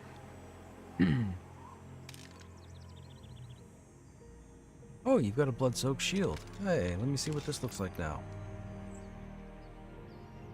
15%. 20% damage on a block, 2 shield block chance. Disease, curse, 15 on... Oh, that'll work. There we go. Now, see, that's somewhat more of a kite shield, but it still needs to be a bit smaller. It needs to be probably like that to be a kite shield. This is still kind of closer to a tower shield. Right, tower shield would be rectangular over here. So the kite shield's still a little big.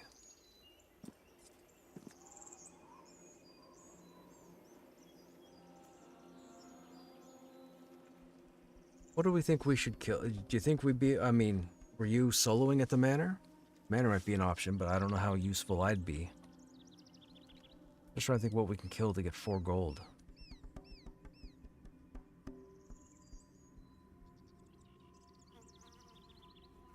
Solo manor? Why don't we go up to manor then? We can see about the stuff that drops there. If you get 2, you'll die. Okay, let's go see. Let's go see what kind of nonsense we can get into.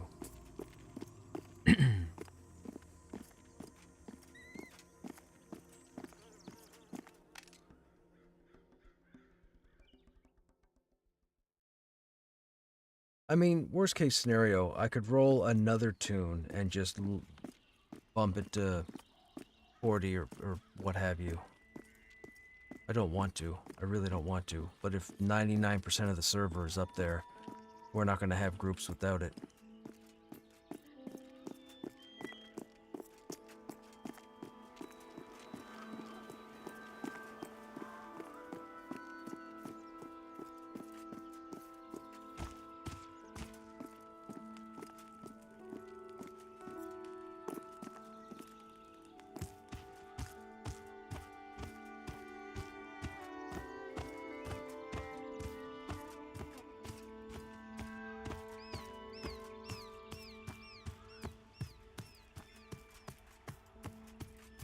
But yeah, you get up to Hangor for like 24, 25. You spend time in Hangor till you get closer to 30, maybe even 31. Then maybe you jump back and forth between Hangor and Lower Halnir, especially over by the monks, the undead monks. And then around 33, 34, you go over to Smoldering Trenches, unfortunately. But with Smoldering Trenches, you have to worry about fire resist, specifically. So there is that. Without crafting, it's going to be difficult for people. There's no jewel crafting, there's no alchemy, there's no provisioning. So you're missing 3 main sources of resists. The resists on your gear will not be enough. It never has been, never will be. Unless they make an announcement that they're removing crafting altogether. I really hope they don't. I really hope they figure out how they can do their gear on 4 different tiers up to level 50. That puts the gear at level or maybe a smidge higher than what players have until they get to a point. They need to make it worthwhile. They need to make it worthwhile for an armorsmith and a weaponsmith to craft tier 1 items. So you put all the weapons out in the game in the beginning, say between 3 damage and 5 damage, or 2 damage and 5 damage.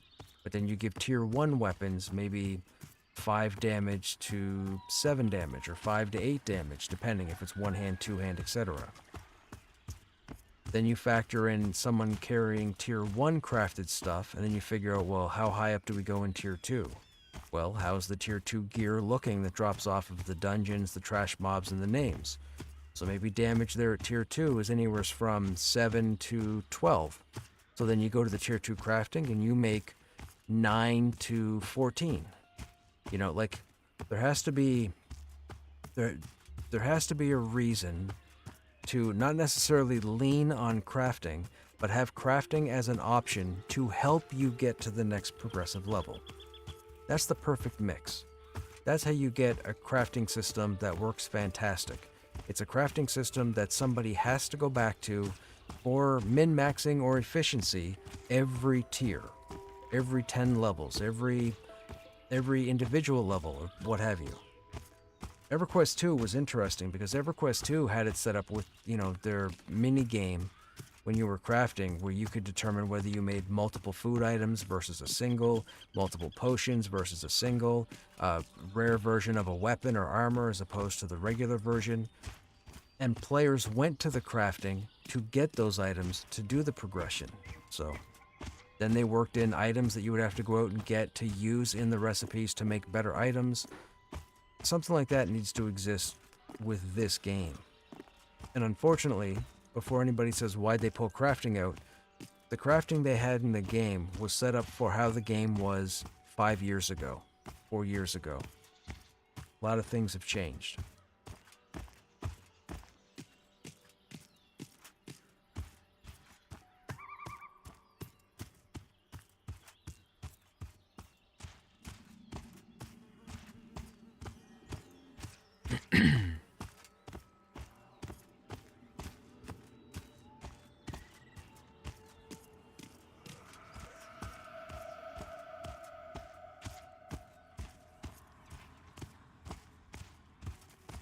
To give you guys an example, over here on the other side of where we are right now is a place called the Fort.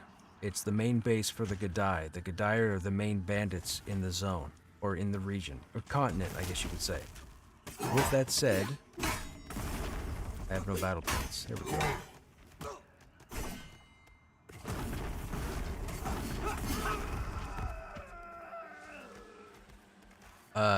With the fort over there, to give you guys an idea, if I'm holding a... So the fort starts at around level 21, and you can stay there till probably 26. You probably wouldn't want to stay there any longer than that. I think the highest level mob there is 26 or 27. With that said, based on that level, and the fact that I'm 25 right now using a 9 damage weapon, if I'm using a 9 damage one-hander, you would think that if a two-hander dropped for around level 25, say the fort, you'd be looking at low double digits, like maybe 14 or 15 or even 16. There's a two-handed axe that drops over there off of trash mobs, off of the warrior type trash mobs, the tank type trash mobs, that has 44 damage. 44. 4-4. 2 4s. So, just to give you an idea.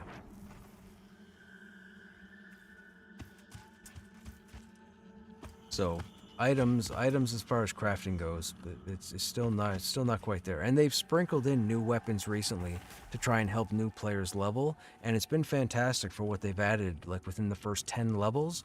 The problem is once you get outside of that, numbers start to get crazy on some of the stuff.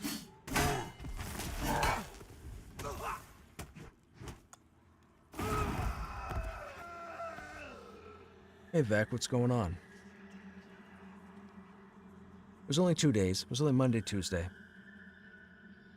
I'm pretty sure I was live Sunday, wasn't I?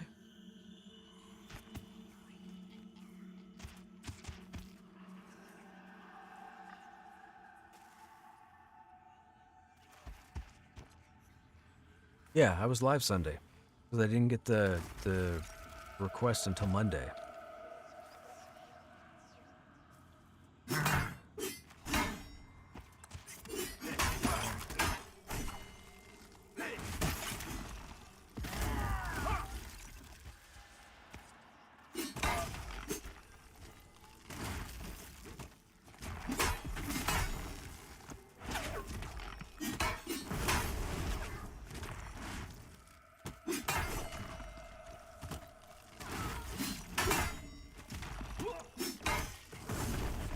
Also, have I forgotten how to generate my points? What's going on here? I've only been gone 2 days.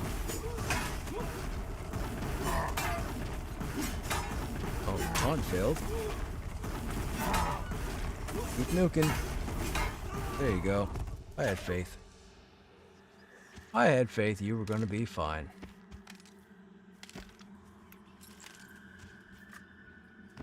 You don't have your glyphs already, right? Because you haven't done your turn in? That's the leather tunic. So wait a minute. So 44, 22. Well, that's not bad. Requires level 4. You only need level 4 to wear the armor at the manor? That's crazy. Okay, so we need to get 8 gold then. What do I have so far? I have 8 silver. we need to get a lot of armor. We got to sell it all, and we got to get 2 sets of glyphs. Thought maybe EQ Legends had pulled you in and you were so overwhelmed you couldn't stream it. No, that's not it. That's not it. I enjoy streaming too much, man.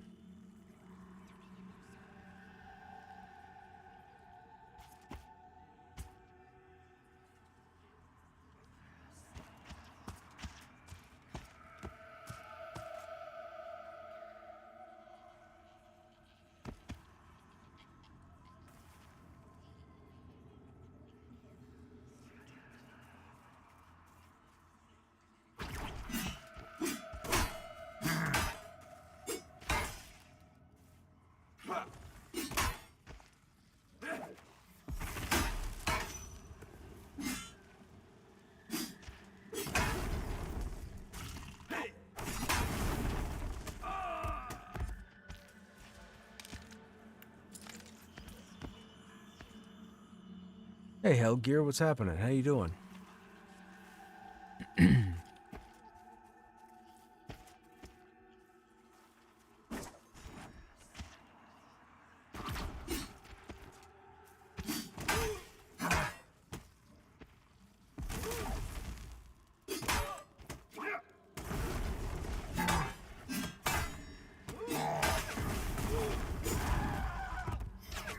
What am I missing?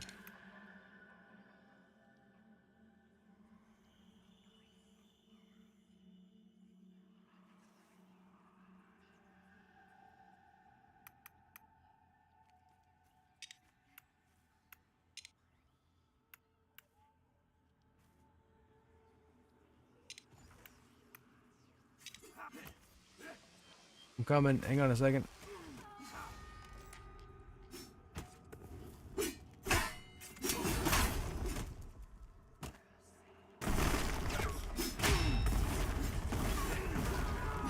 There we go.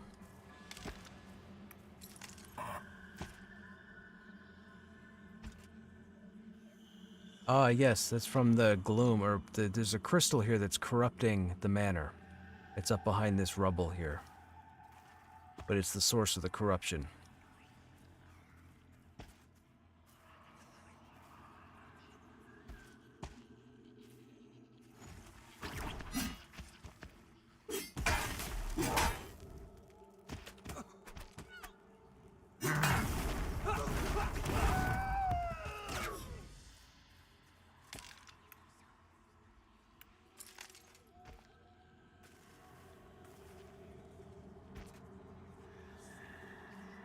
The bummer thing, I think, is this stuff only sells for silver, right? I think. Yeah, I think it's like low silver.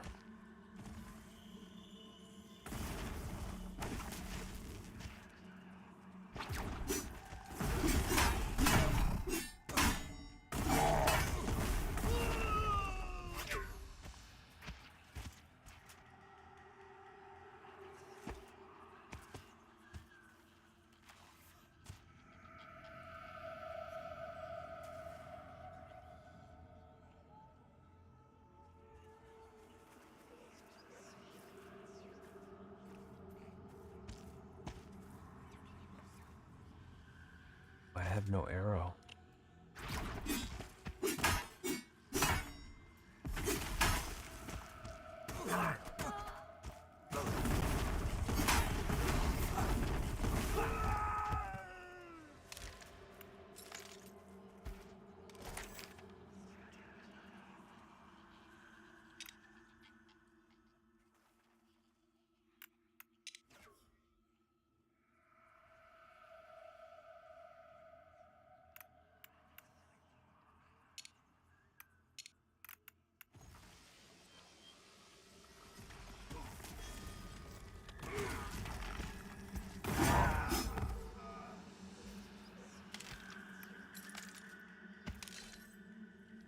These don't sell for anything.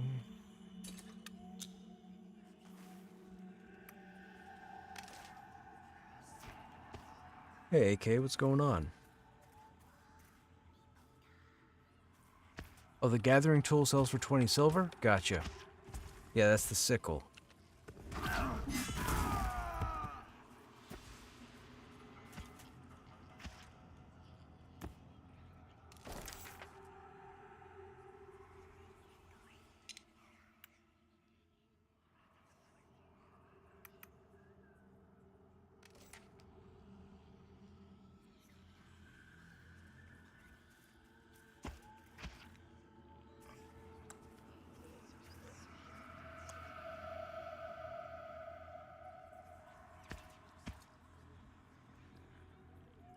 Speaking of apparitions.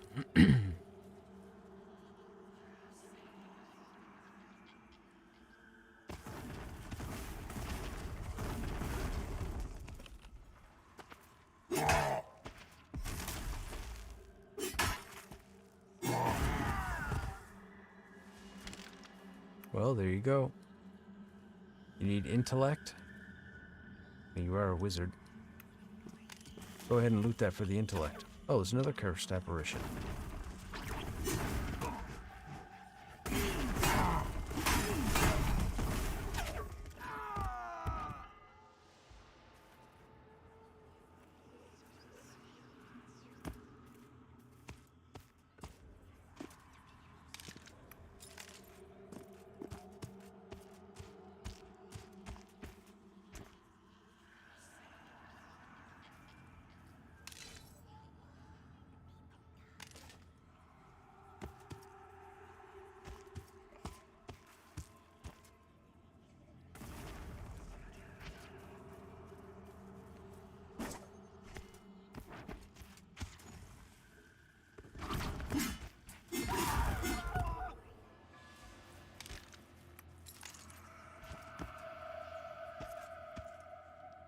Just been driving and lurking? Right on, man, right on. So they brought the Enchanter Mastery into the game. It's half busted. Intentionally. But it's here. Now we just need the Rogue. I think the Rogue will be the next one. And then I'm guessing once they have the Rogue... Does the Summoner have their Mastery system in? Not yet, right?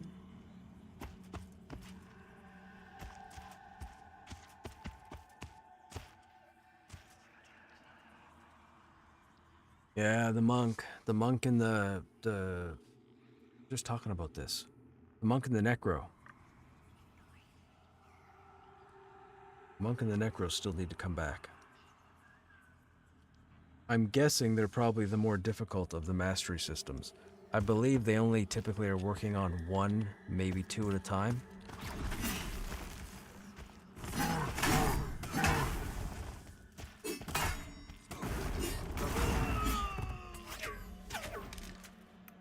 The amount of damage you're doing is crazy. Could you use that staff?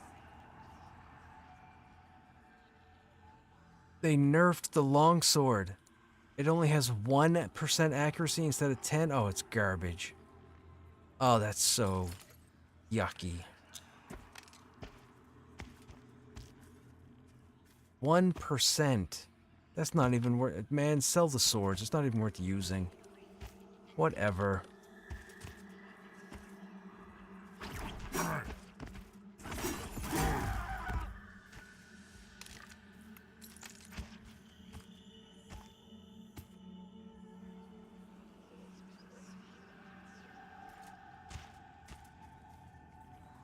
The staff.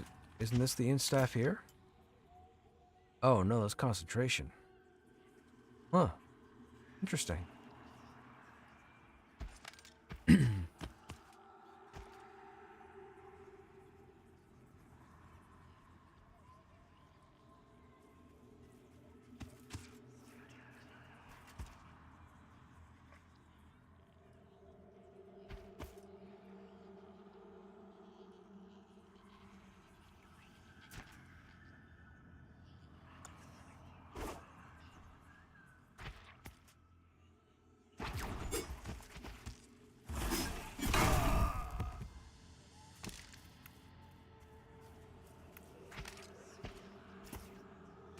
better clear that.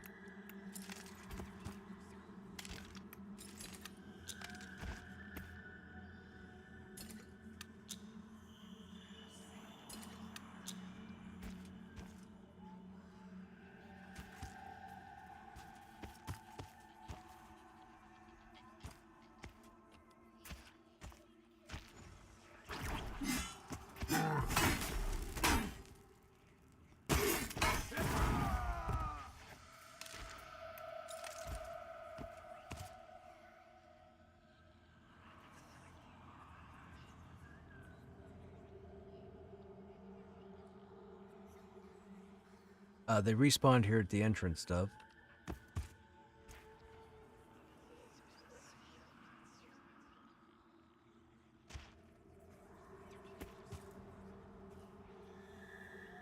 Oh. Alright then.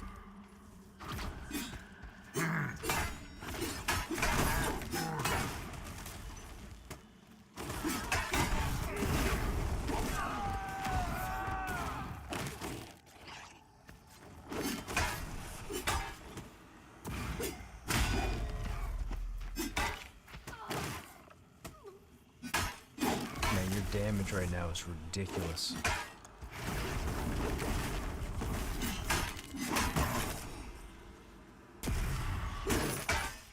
I know these mobs are gray or green.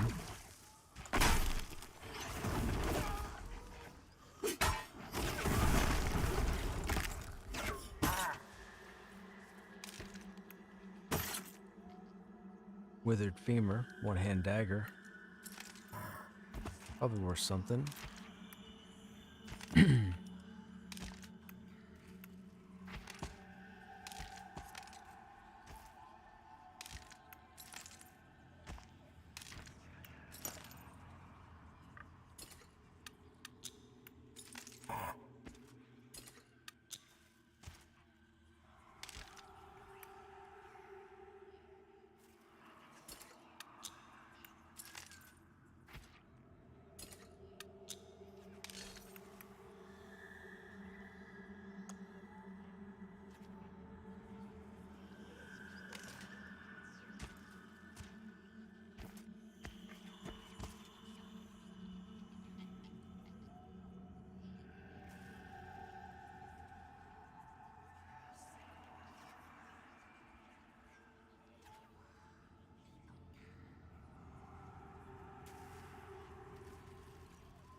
Who drops the staff you're looking for, Dove? Is it the apparition?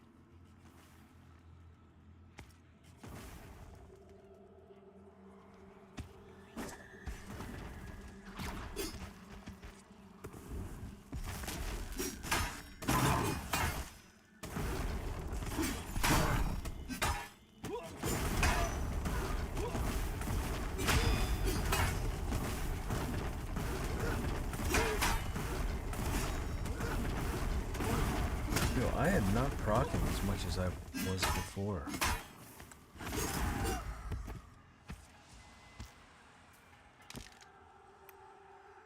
There's the sickle. Oh, I already have one of those. Okay, that's your sickle then.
Once you're full up on your inventory, we should go back and sell. And then we come back out here. Excuse me.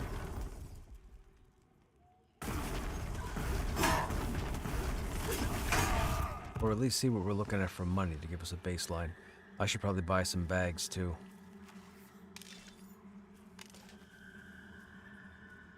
That would help. You probably have all your bags, do you?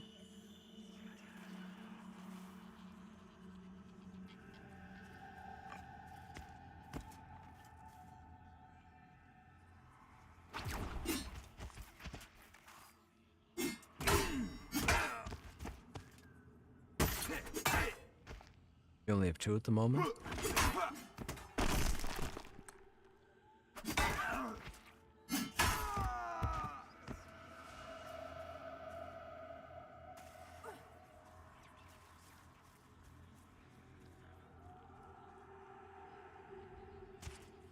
Alright, we'll fill up our bags, we'll go back to town, we'll sell everything, we'll buy 8 slot bags, and then we'll come back up here.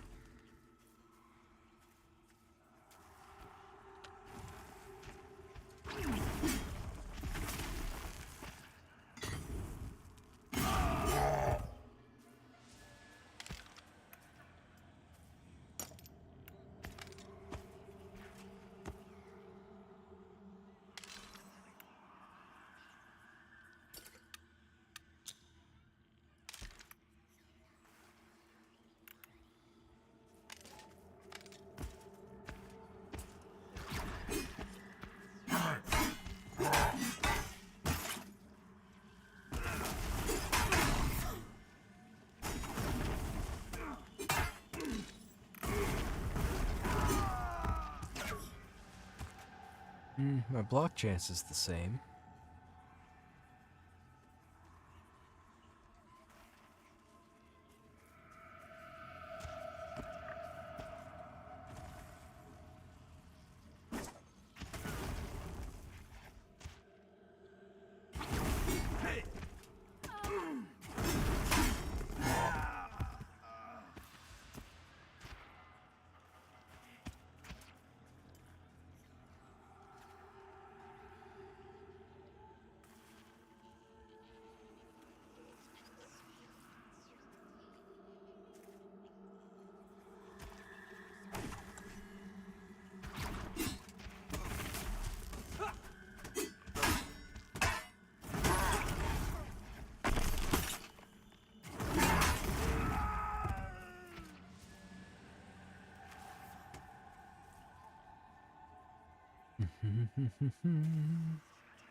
Man, I've blocked once in like forever.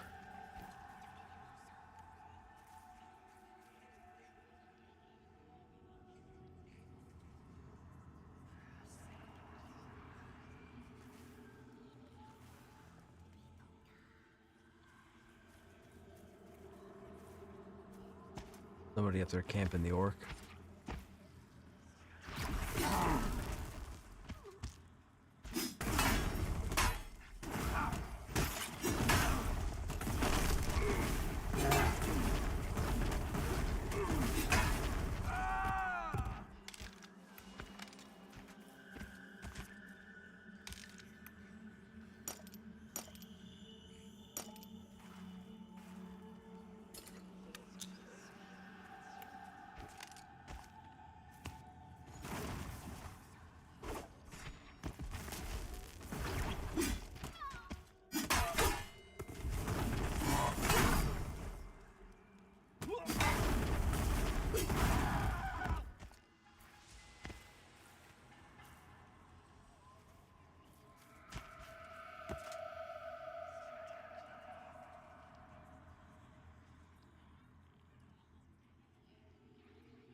Yes, yeah, they seem to always be cursed up. It's interesting how they changed that. The apparition used to be a named, or what would be considered a named. But now, ever since they messed around with the spawn time of mobs and changed the mob system, now they're spawning quite regularly. Multiple copies. Same thing in Hellnears as well. The Scavenger used to be a one-time spawn. The Thaumaturge used to be a one-time spawn. Now you can find 3 or 4 of them every 20 minutes.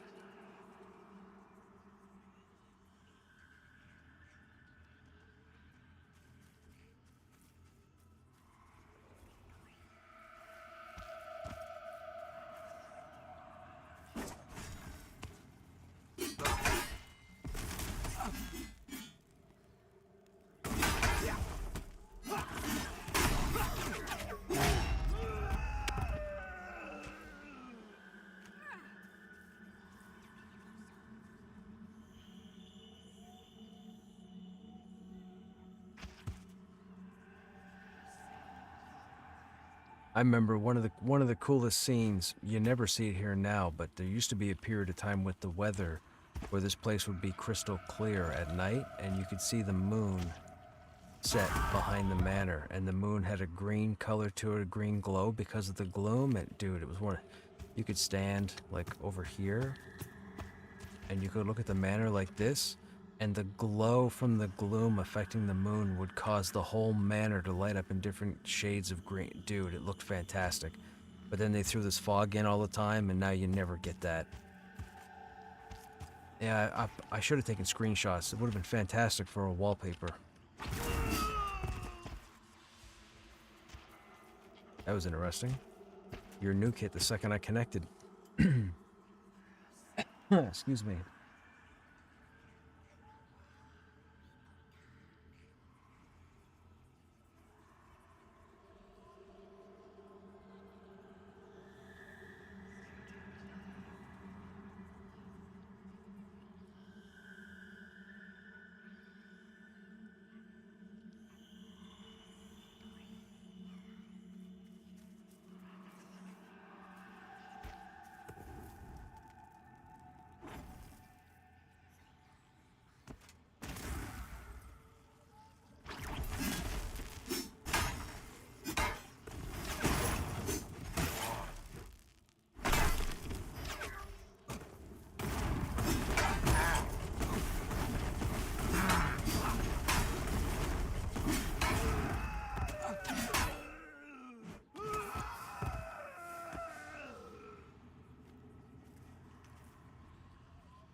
Excuse me.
Excuse me.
No, apparently we dried them out.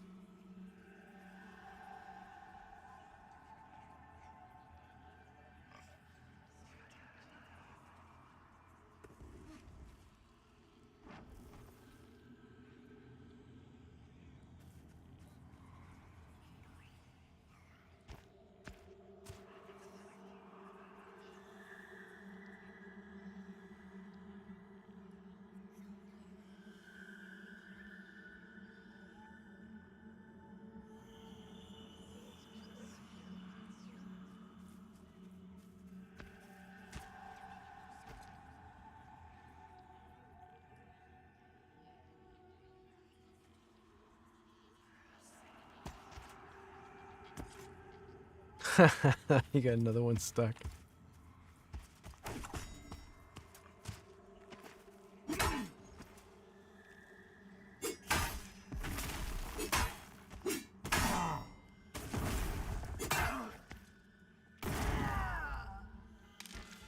Oh, there's a weapon for you. Might be rusted, but it's there.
Yeah, there's a dude up top there. It looks like he's camping. I'm guessing he's camping the orc.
Uh-oh, he ran back. Oh, he's got that bug.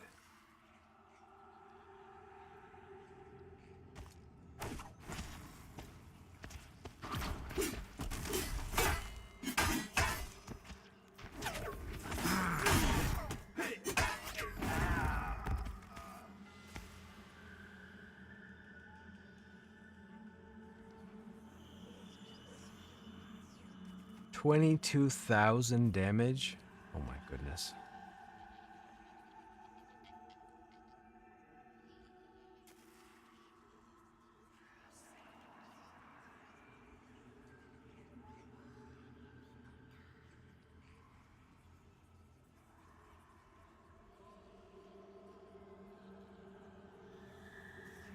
Yeah, something is definitely not right if you're doing 22,000 damage.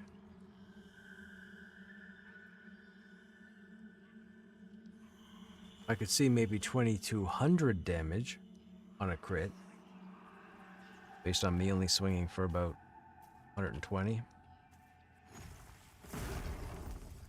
But that's, yeah.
$900 crit?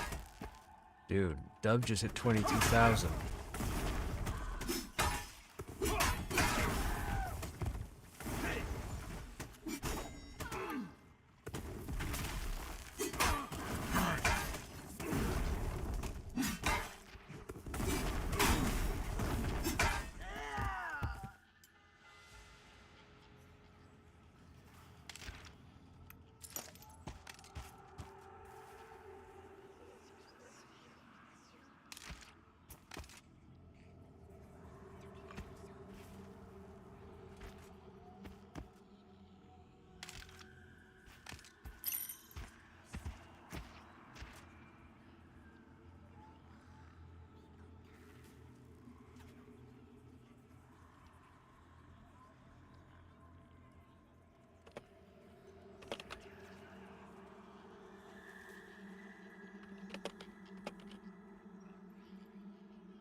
Okay, perfect.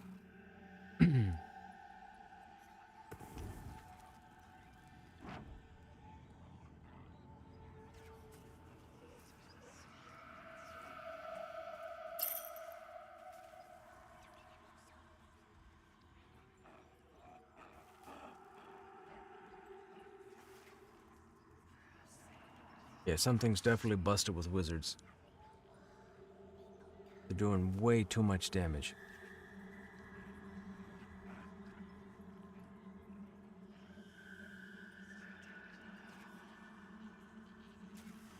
Level 1 spells doing almost 1,000 damage.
How did that not auto-proc?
Wow, is everything cleared? Wow, that's ridiculous. Those other two players must have pulled from the back.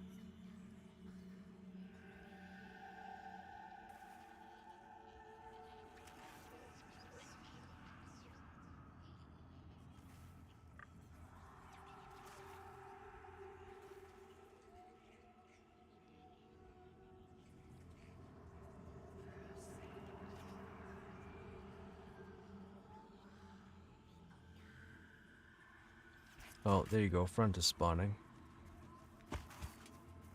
Oh, here we go. They're all spawning.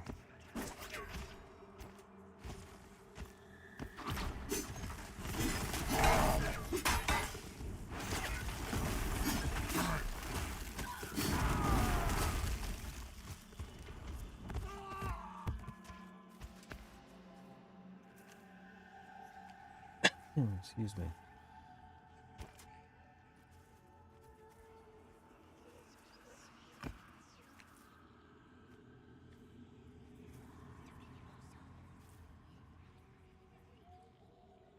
Oh, okay. I don't know where your bind is, but we'll go back to town.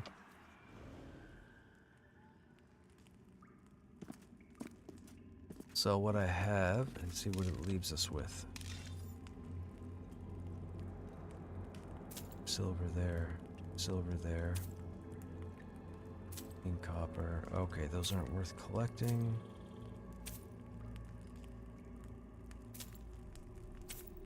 Silver. Oh, even the armor's 2 silver? This might not have been as beneficial as I thought.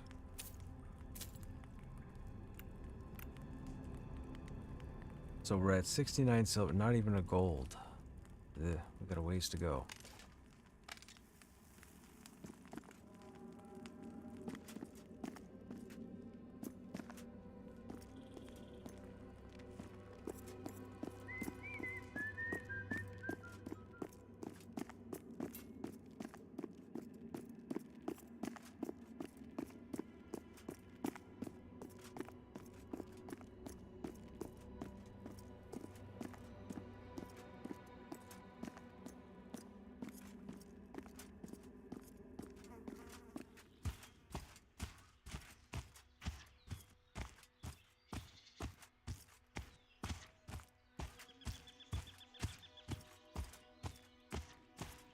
Excuse me.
Now, these guys are around level 5, and they're losing quite a bit more health than the other bandits.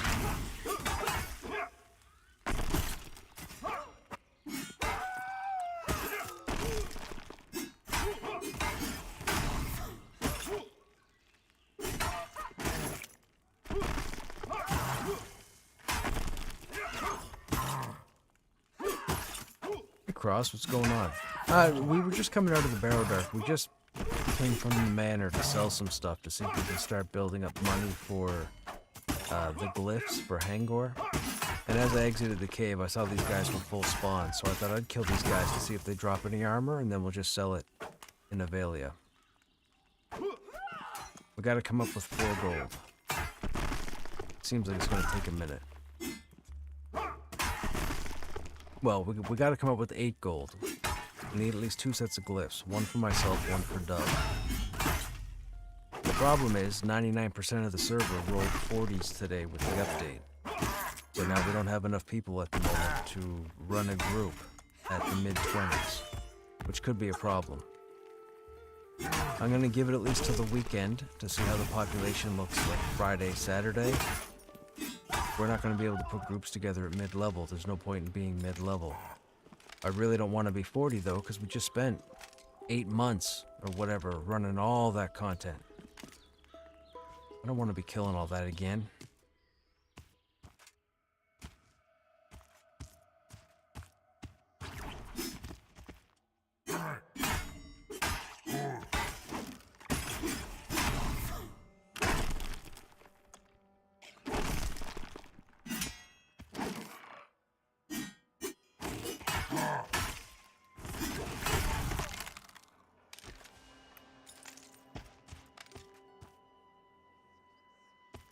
Made a 25 shaman.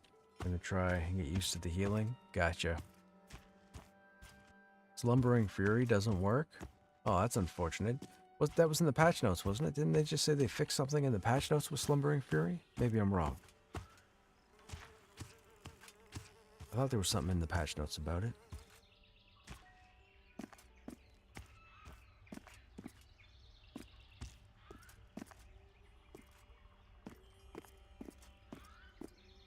Excuse me.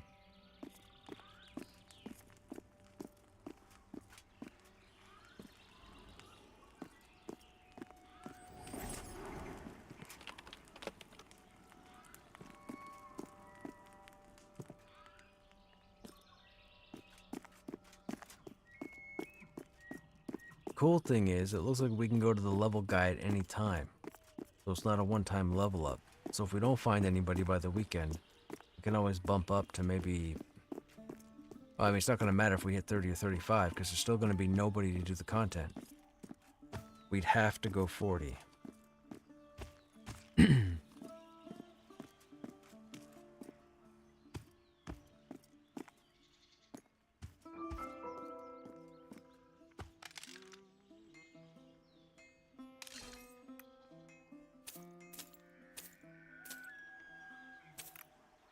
Copper.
Oh, it's getting to be that time. Okay, chat, we're going to go ahead and call it there for this evening. We've only got about 10-15 minutes before my usual end time anyhow. There's not enough time to get into anything. Anyhow, hope you guys enjoyed your time here as always. We now have the Enchanter Mastery in-game. The blueprint anyways, so we're getting further or closer and closer to having everybody's mastery system in. Hey, Mr. Deanie, what's happening? Thank you for the buffs, man. Regardless, we should be live tomorrow. Tomorrow being Thursday. I don't know what the game plan is. We'll jump in on this guy and see if we can find more people somewheres between 22 and 28. If not, we'll work on farming some more money to get the glyphs, and I guess we'll take it from there. Anyhow, you guys have yourselves a good evening or a good day wherever you are, and I hope to see you guys in the next stream. Take care.